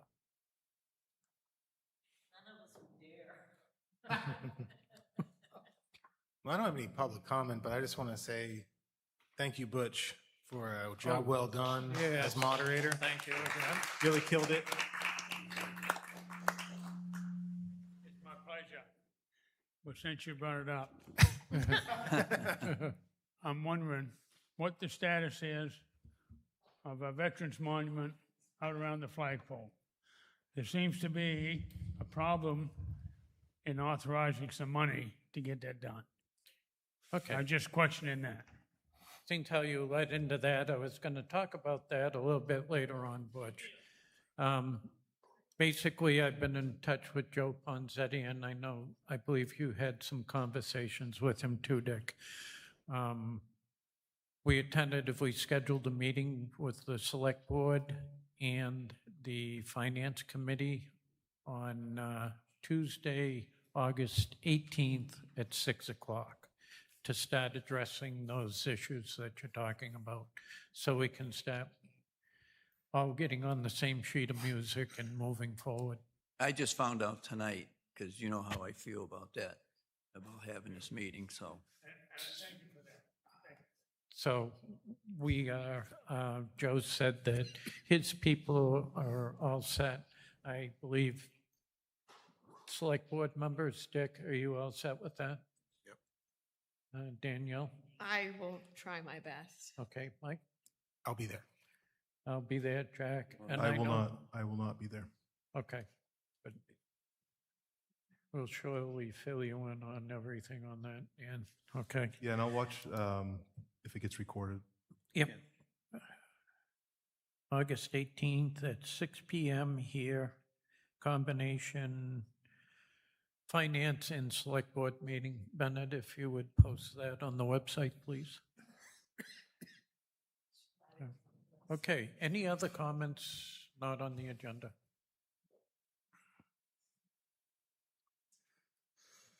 Okay, old business, minutes. Here we go. Okay. July 1st, minutes, attendees. Everybody was there. I had one edit on the July 1st meeting minutes. On the fourth page. Fourth page? Yep, page 4. It said that I'm talking about the grants and $1 invested yields approximately 10 in output. And then it was Mike who got on and addressed the lack of safe cycling infrastructure for children in Hollis, where we have no sidewalks or bike lanes. He will pledge 1,000 of his own money towards the 15 match. That was Mike saying that, not me. That's still true. That's still true. That was my only edits for the July 1st minutes. Okay, do you have a paragraph number? Oh, sorry. Page 4, the third full paragraph on there. Is that where it says 90% match? The next one. The town would receive support from? Yeah. Okay. So I just, like where it says $10 output, Oh, I yeah. would put a period and then write Mike Harnois addressed the lack of cycling infrastructure. Okay. And I sent that to Bennett, but it was like an hour before the meeting, so she didn't have time to re-edit everything. So if we want to just motion that we table this to the next meeting for approval, and Bennett can make the adjustments on that. Sounds good to me. All right. Okay, minutes, July 15th. We're all at that meeting. Any errors or omissions? I saw some like I don't know, it just, the number 3 and number 4 didn't really read how I remembered it playing out, so I watched the video again. And so where Butch talks about, hang on, I had it on email, but I can read again. So this was about Mike's resignating from chair. He gave his speech, and then Raj, you said, but we have to accept his resignation first. And then you said some other things, and then you moved to accept his resignation. I seconded it, and Mike moved it to vote. I said aye. Mike said aye. And then everyone else kind of sat there, and it was an awkward silence. Then eventually Danielle said yes, and then you said yes. Jack didn't vote on that, it seemed like. And then Jack motioned for you to, we voted you as chair, okay? And then that happened. Then public comment happened. Rita was the first one to get up and talk about the Civil War soldiers. Then Butch came up, said, thanks, Mike, for doing your job. But he said he was disturbed by the way the board acted that night and wanted that to go on record. He said we sat around like a bump on the log until basically being forced to vote. And that was what he wanted to be put on record. Not that, it says, it reads here that he was disappointed in his resignation and asked for his opinion to be put on record, but that's not the vibe I was getting off of Butch, why he was disappointed. And I did rewatch that video before I made those. Okay, so you're asking for those amendments? Yes. Okay. So we will table that one until next meeting also for the adjustments.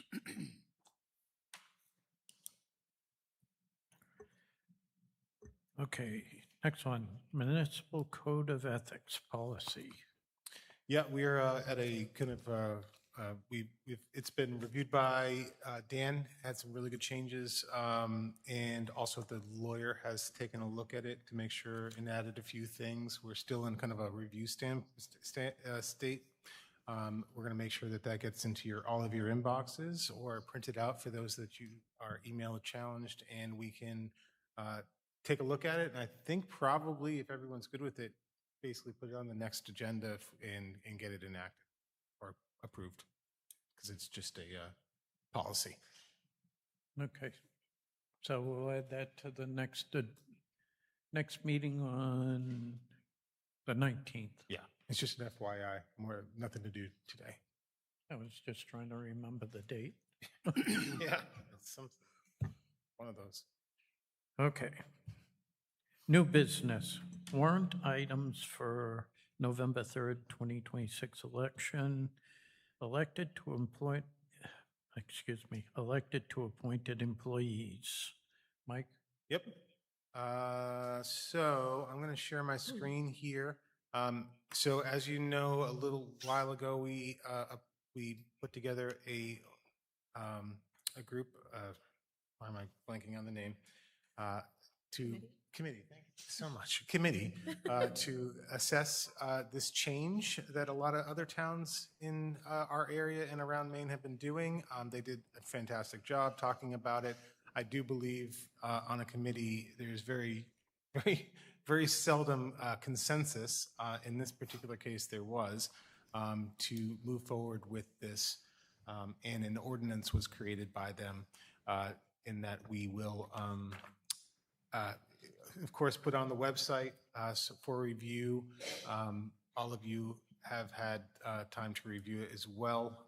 We are not, in essence, we're going to put this, I'm going to make a motion tonight to put it on the November ballot, November warrant, but that's pretty much what I'd like to do. Is there any questions about this before I make that motion?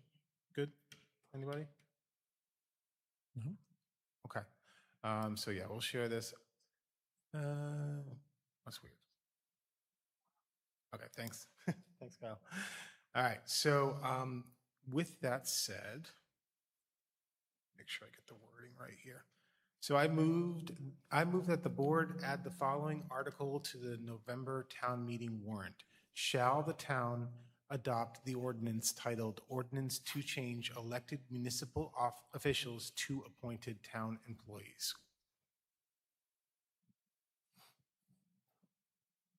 Okay. Is there a second? Second. All in favor? Aye. Aye. Aye. Aye. There we have it. So that article will be added to the warrant on November 3rd. And Next thank one. you to the committee. Sorry, I apologize. Thank you so much to the committee. I think we have a couple committee members in the audience today. So thank you so much for your hard effort, your hard work on that. Do appreciate it. Okay, codification of ordinance.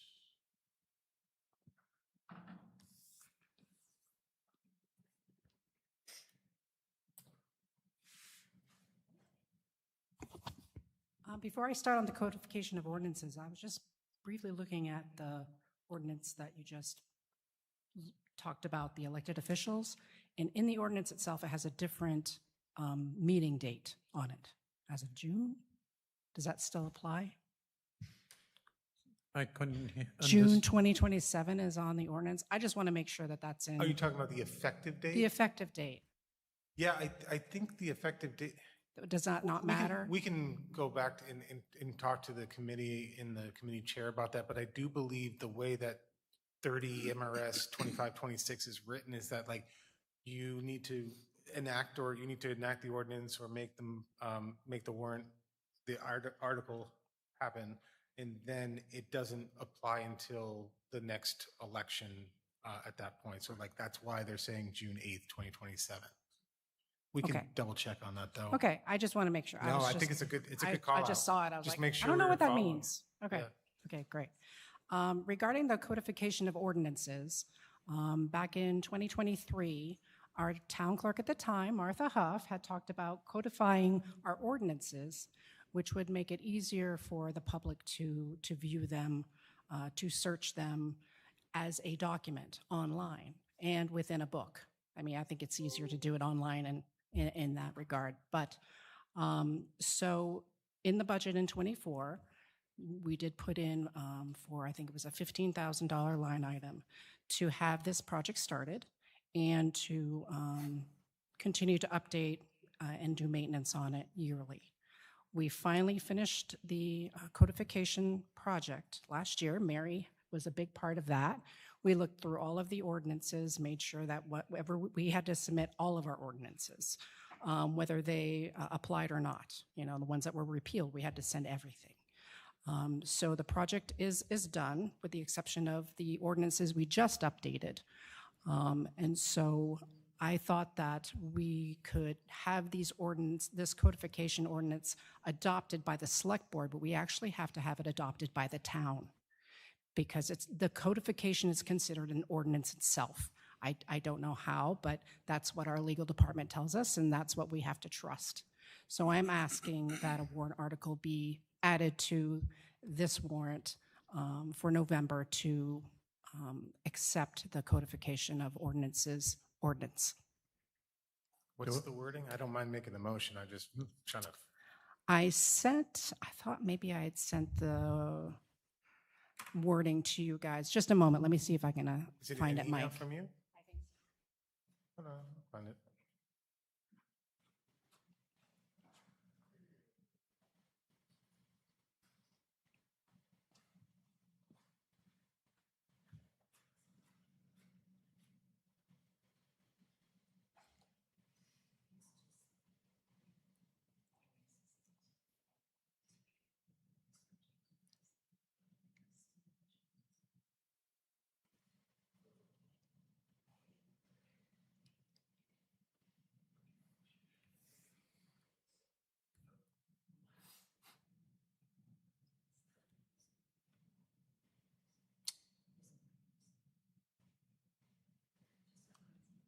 I don't see it, to be honest with you, Bennett.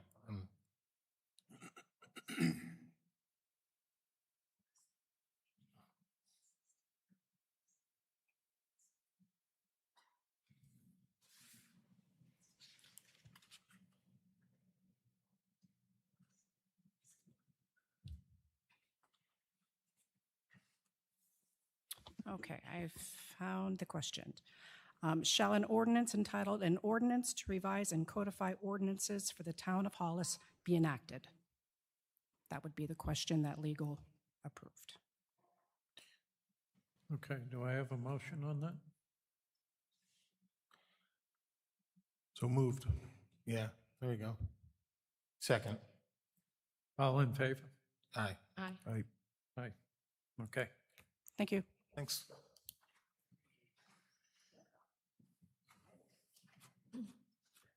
Okay, next one, MMA Executive Committee vote.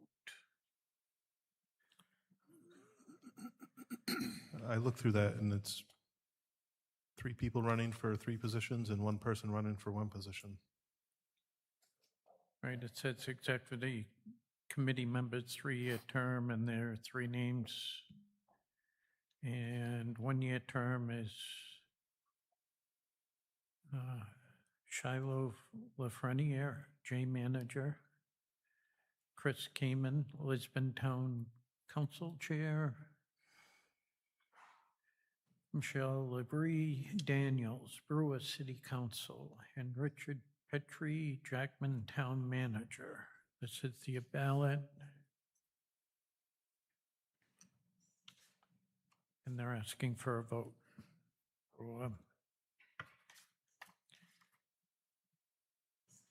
I'll make a motion. We vote for the people running for the positions to show our support that they choose to run for them. We have a second? Second. Go ahead. Okay. All in favor? Aye. Aye. Okay, perfect. And there is this print and signature on this one.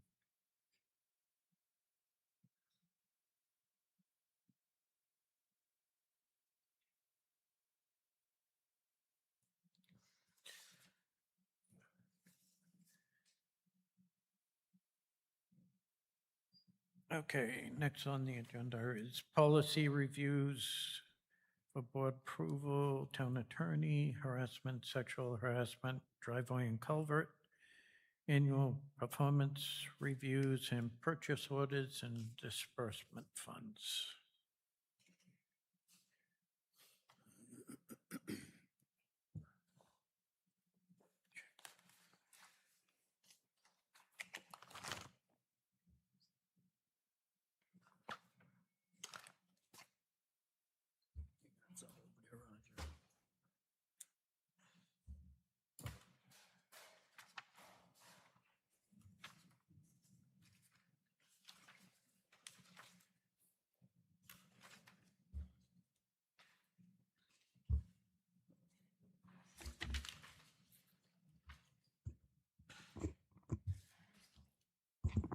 Okay, Becky?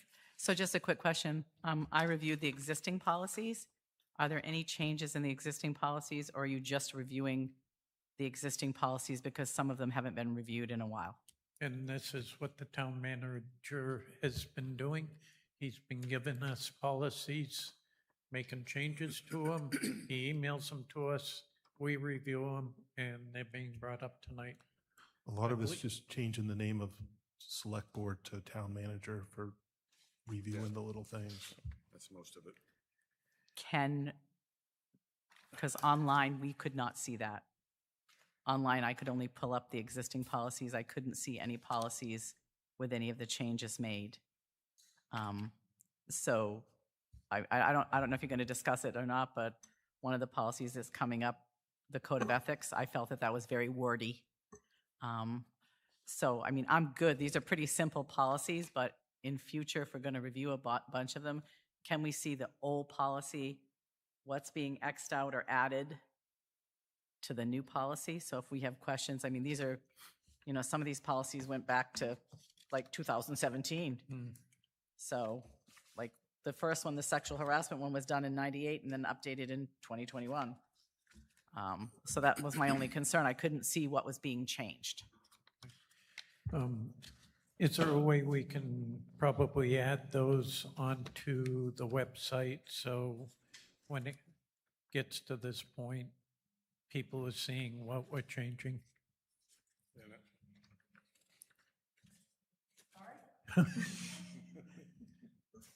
People aren't seeing the changes that we're seeing to review them, the old versus new. Well, maybe starting next week, I can add the ones that are up for review for the board that have the changes that Dick has presented. I can add that to the agenda packet so people can see them. I'd appreciate work? that. Yeah. Or Yeah, I mean, probably nobody else in this town pulled these policies and read them before coming to tonight's meeting, but, you know, some of these I really agree with, like town attorney access. You know, that should be limited. Not everybody should be able to call up the town attorney and ask him a question. Yep. So, and so I guess too, the ones that are having big changes, probably we should somehow know. Thank you. thank you, Becky.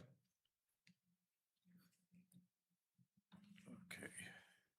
Do you want to take them one by one and go through the changes so people understand what we're changing, or? I honestly don't have them with me tonight. I thought you had them. Yeah, I do.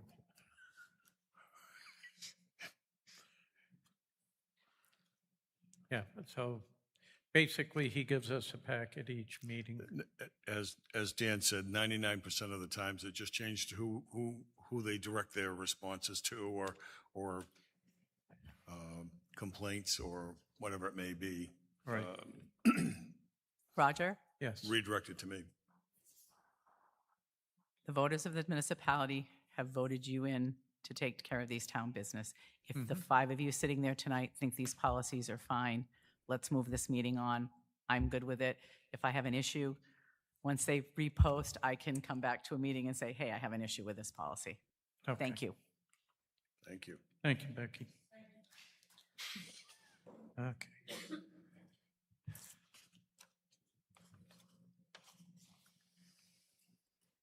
Any comments on the ones mentioned? So we're doing town attorney, the harassment policy.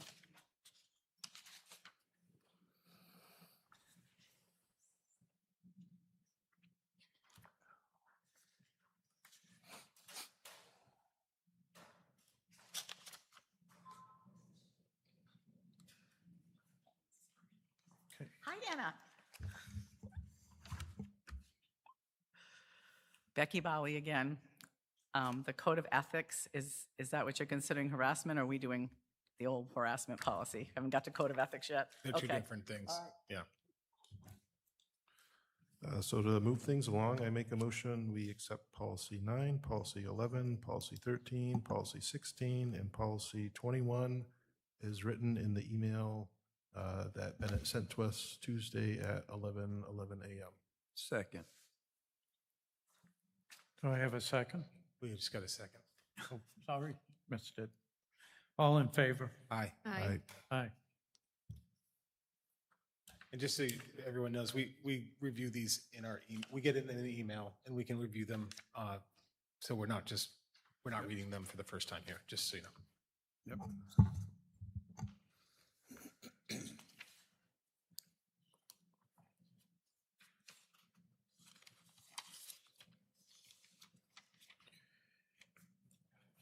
I got rubber stamp.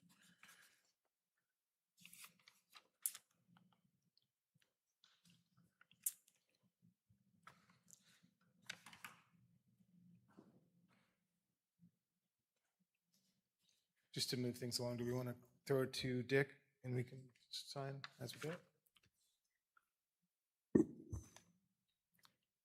There we go. Okay. Town manager updates.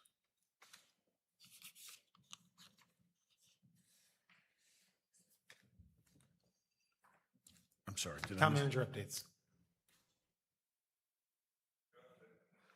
This speak. Ask Yeah, again. we're on the town manager updates. Town manager updates.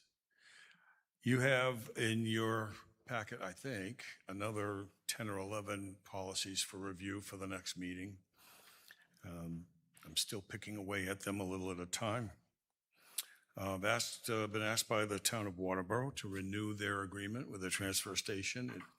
looks to me to be very similar to what was existed, same fee, same guidelines. Need your approval to sign and send that back to them. My only suggestion, if this is at all possible, is I have 2 trucks or 2 vehicles. And is there any way that we could, like, there could be a policy that allows the sticker to be 2 stickers to be issued for one, as opposed to paying $40 twice? I'll be honest with you, I think you're going to ask the town of Waterboro. Does anyone know what I'm talking about there? You want to do it? So I have multiple vehicles as well. The dump sticker, maybe they should require it to be on your vehicle, but they've never in the past really stuck to it. I know they don't enforce it. Yeah, I get so it. if you I just have it. thought it would be good to have it, like, I don't know, if it could be a policy that we talk to them, if we're going to renew it, then we don't, just in case, like, someday they're. Yeah, just in case.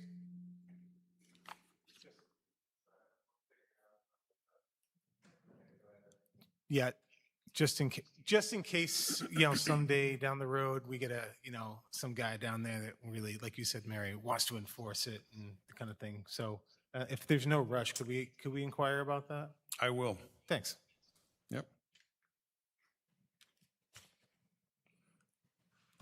Okay. So we talked about the policies. We got a new batch, and there will be more to follow. We're close to a decision on candidates for deputy tax collector and treasurer. Maybe a week away. A lot of activity. I interviewed a number of candidates, as did the 3 folks behind the counters in the town hall, and they have narrowed it down to a small group. And I'm going to do some reference checks in the next day or 2. Because they literally just finished it this morning. And so we'll do the reference checks, and then we'll put our heads together and come up with a recommendation. I'm trying to be as kind of circling that, so I'm not revealing on any who's who and what's what, but we're getting there. Farmers Market, I'd like to have you bless an ad hoc committee to take a look at formulating a farmers market here on the town property. The initial discussion was at the, the end of the road. And I don't know if we can get things done between now and the ultimate harvest time, but I'd like to think we could start at least formulating what it might look like, who might be participants, and how we'd move forward with that. I've had a couple of visits from an individual who is very interested in seeing this happen. And I think it warrants having a variety pack of minds and suggestions. If you authorize that, Bennett can put it up on the website, and we can solicit 8 or 10 people who might want to sit around and talk about how to move there. I've accumulated all of the state statutes and the requirements myself, but I want to make sure that we covered all of the bases. Do I have your? Did you talk to MMA about the liability aspects of that? I have not yet. Pardon me. That's something that should be part of the discussion. And I think, to be very honest with you, I'm at the point now I was just starting to put that thought process together. And my first vision was just to see if there was enough interest with people who would want to come out and have a discussion about what this might look like, and who and how it might be orchestrated. And then we'll cover the bases, like you said, for liability, whether we have it or not, and get in, including, do vendors have to have insurance policies to protect us, type of thing, as we have with most of the other entities that do business with us. Do I have a motion to authorize the town manager to explore an ad hoc committee? Motion to have authorize the town manager to explore an ad hoc committee for farmers markets. Second. All in favor? Aye. Aye. Aye. And finally, after a little bit of confusion, but anyway, we got to it, the water company, Ward Water, was here on Tuesday, pardon my French. I got the wrong day in there. They are planning to be here on between August 17th and the 21st to do the deed. And that's a very opportune time because there are no kids here and they do need to work in this building and the other building in order to get the tanks in place, the treatment system in place. They placed the order for many of the parts. I'll leave it at that because I don't know all of them. And they expect them to be here to be able to move forward and get our water cleaned up. Hallelujah. That's great. You gotta, the magic part's gonna be paying for it. So we'll be able to drink the water. At some point after they're done. And also take a shower. Well, you still could, as long as you don't drink the shower. Oh, shoot. That's my problem. I just love I know. warm I shower gotcha. water. I gotcha. So payment on that, I'm sorry? how's that operate? First, because I think Ward Water is looking for 50% up front. Speak into the microphone. Yep, they do. Of their portion, yeah. It's a, I forget the terminology. We'll be getting that money back, The a grant, good chunk of it. the proposed grant. So they want 50% of the cost of the materials. I have them, I very candidly did not bring my notes with me on that. It's in my book. I'll get that information to you. I'll shoot it out to you so you know what it is. Perfect. And I have nothing else.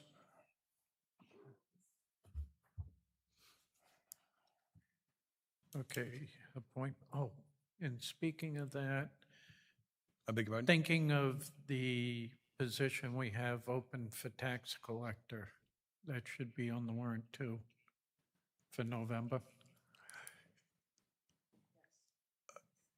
Yeah, So- we appointed Faith We've through November, appointed, right, correct. So we're going to have to put a warrant article together for the tax collector to fill the remaining term.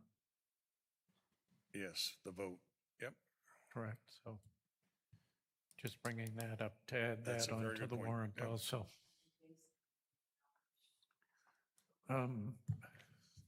That's Do the that other now? thing I meant to ask Crystal is nomination papers should be going out shortly, shouldn't they? So that's something we gotta do, like yesterday. Correct. Yes. So if people are interested in running for tax collector, they should come and see Crystal for nomination papers. Yep. Yep.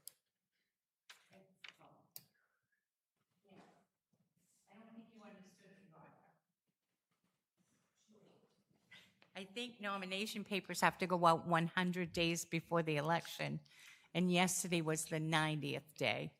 Right. So it's too late to be on the November ballot for So that we question. can't- You can double check. I don't have the statute book right here, but I knew there was 100 days that played in there somewhere. Okay. Could you tomorrow check with Yeah, Crystal to check yeah, the law? please. Yeah, I'm not the clerk, I'm not the end all, the beat all, but I knew there was something with 100 days, and when you said nomination papers, that one, that I alarm just went off. thought of that today. I'm going, oh, wait a minute. Yeah, so you may have to wait till either June. June or another special, Okay. I'm not going to say special election, the new clerk will Yeah. kill me. No. So if that's the case, then we'll have to visit that. As And once you review that and get back to the board, then we can we may review need it. to reappoint for another 6 months, 7 Correct. months. Yep. I think that'd be our other option. Okay. No appointments, payroll, warrant totals, and purchase orders. Payroll for the week of July 27th was 49,351. Last week was 45,130. Payroll this week was 47,570. Warrant for the week of July 27th was 83,974. Warrant for last week was 82,405. And the warrant for this week was 78,122. We have a purchase order for Visa, which it looks like it's for heat track stairs and walkway heat pads to keep snow and ice melted to avoid slips and falls, and part of grant awarded by MMA, which was for 3,000. One for HSE for final purchase of LDH complete hose replacement plan, $14,000. One to BANA for dedicated electrical circuits, outlets for the heat track devices, $2,433. One to Allstate for paving Bean Street, Hanson Lane, Dayton Road, Stewart's Lane, Witten Lane. See the bid for details, and that is $230,000. RMDL Inc. Prep Bean Street for paving, clean ditches and culverts. 3 days at $3,200 per day, so for $9,600. RMDL clean ditches and culverts on Stewart's Lane for 2 days at $3,200 per day, so $6,400. RMDL clean around guardrails on Dayton Road, half a day for $2,000. RMDL for trim brush on town roads as needed for $8,500. BANA for set up speed radar signs, $4,000. Pedro Revolorio, I probably butchered that, so I apologize. For a John Deere tractor with a mower for $9,400. That's all. Great. Perfect, thank you.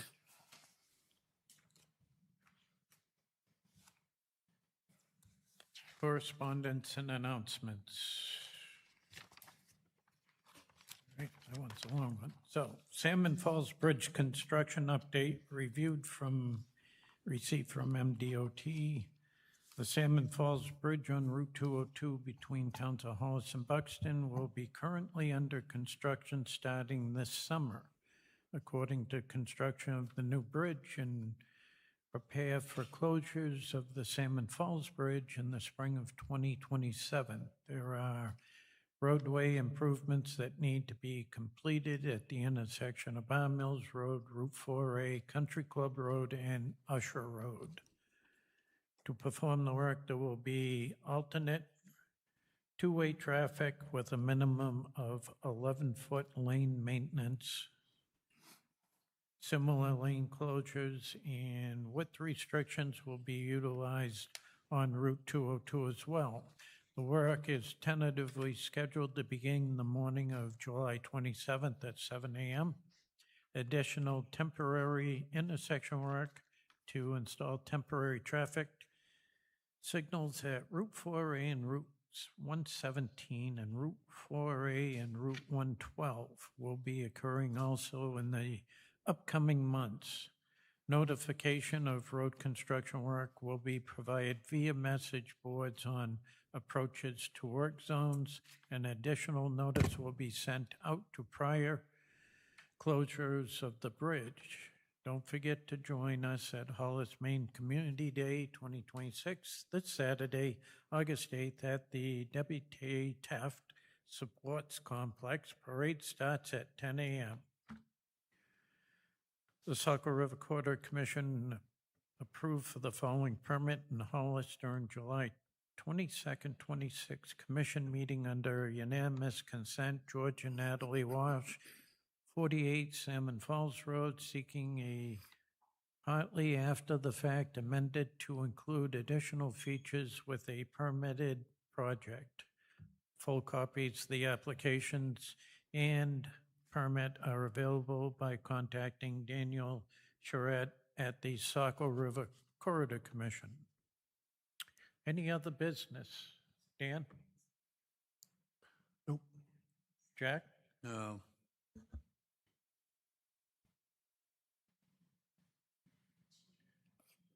No? That's what I said, no. Mike? Just come to Community Day. They do such a great job. It's thing that they put on, and it's not, you don't have to go the whole day. They do fireworks at night. The parade at 10 o'clock is really cool. There's actually going to be a pretty special thing happening at 10 o'clock. I don't know if I'm supposed to talk about it. I have no idea. But, huh? 10:30? Oh, the After parade's the at 10? parade. It's after the parade. Oh, it's after the parade. Well, just come to the parade too. And there's going to be fire trucks. I think, Chris, you said that you were going to wear like a bathing suit and walk in front of the fire truck, like for charity, right? Is that accurate? Oh, okay. Sorry, that's not going to happen. All right, but just come to Community Day. There's a bunch of great bands, lots of vendors, food trucks, great place for the kids, awesome stuff for the kids. It's all free except for the raffle, which is obviously not free. But I just want to really encourage your friends and neighbors to come. It was awesome last year, and it's going to be awesome again. And I think the weather's going to be great. So, well, let's just hope. Keep our fingers crossed. Keep our fingers crossed for great weather. So that's my other business, not really other business. Danielle? Nothing for me, but yeah, second on the community day. It's really fun, and I'll be in the parade. I'll tractor, maybe a cow.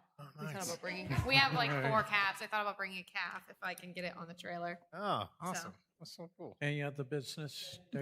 Okay. All right, on to the next. Upcoming town committee and board meetings. Planning board meeting Wednesday, August 12th at 7 p.m. Select board meeting Wednesday, August 19th at 6 p.m. Conservation Commission meeting on Thursday, August 20th at 5:30. Planning board meeting on Wednesday, August 26th at 7 p.m. And now Tuesday, August 18th at 6 p.m., we'll have a combination select board and finance committee meeting. Public comments. Any other comments? Martha? I'm going to make a correction to my earlier comment because Chris was nice enough to Google it for me. So nomination papers would become available on the 100th day, but have to be turned back in on the 60th day. So you may still be okay. Just run it by your clerk that you have and read it in the law. So I apologize if I didn't get that just right. So that's all right. So we can still announce that nomination papers could be available. Mary Hoffman, Mary. I live in Hollis on Haley Road, and I just wanted to thank the board for all their education on the warrant article tonight. And it was a very interesting Facebook conversation, but people responded to everyone who had issues or whatever. And I just want to thank you all for doing such a great job with the education, because it was just as much my fault that people didn't know what they were voting on. And I want to thank Butch for being a good leader. Thank you. Thank you, Mary. Okay, I guess we're at Jack's favorite time. Jack? Believe me, it is. Thanks, everybody, for coming out, but I'm going to make a motion that we adjourn at this time. I second that motion. Thank you, everyone. Good night, and thank you for watching.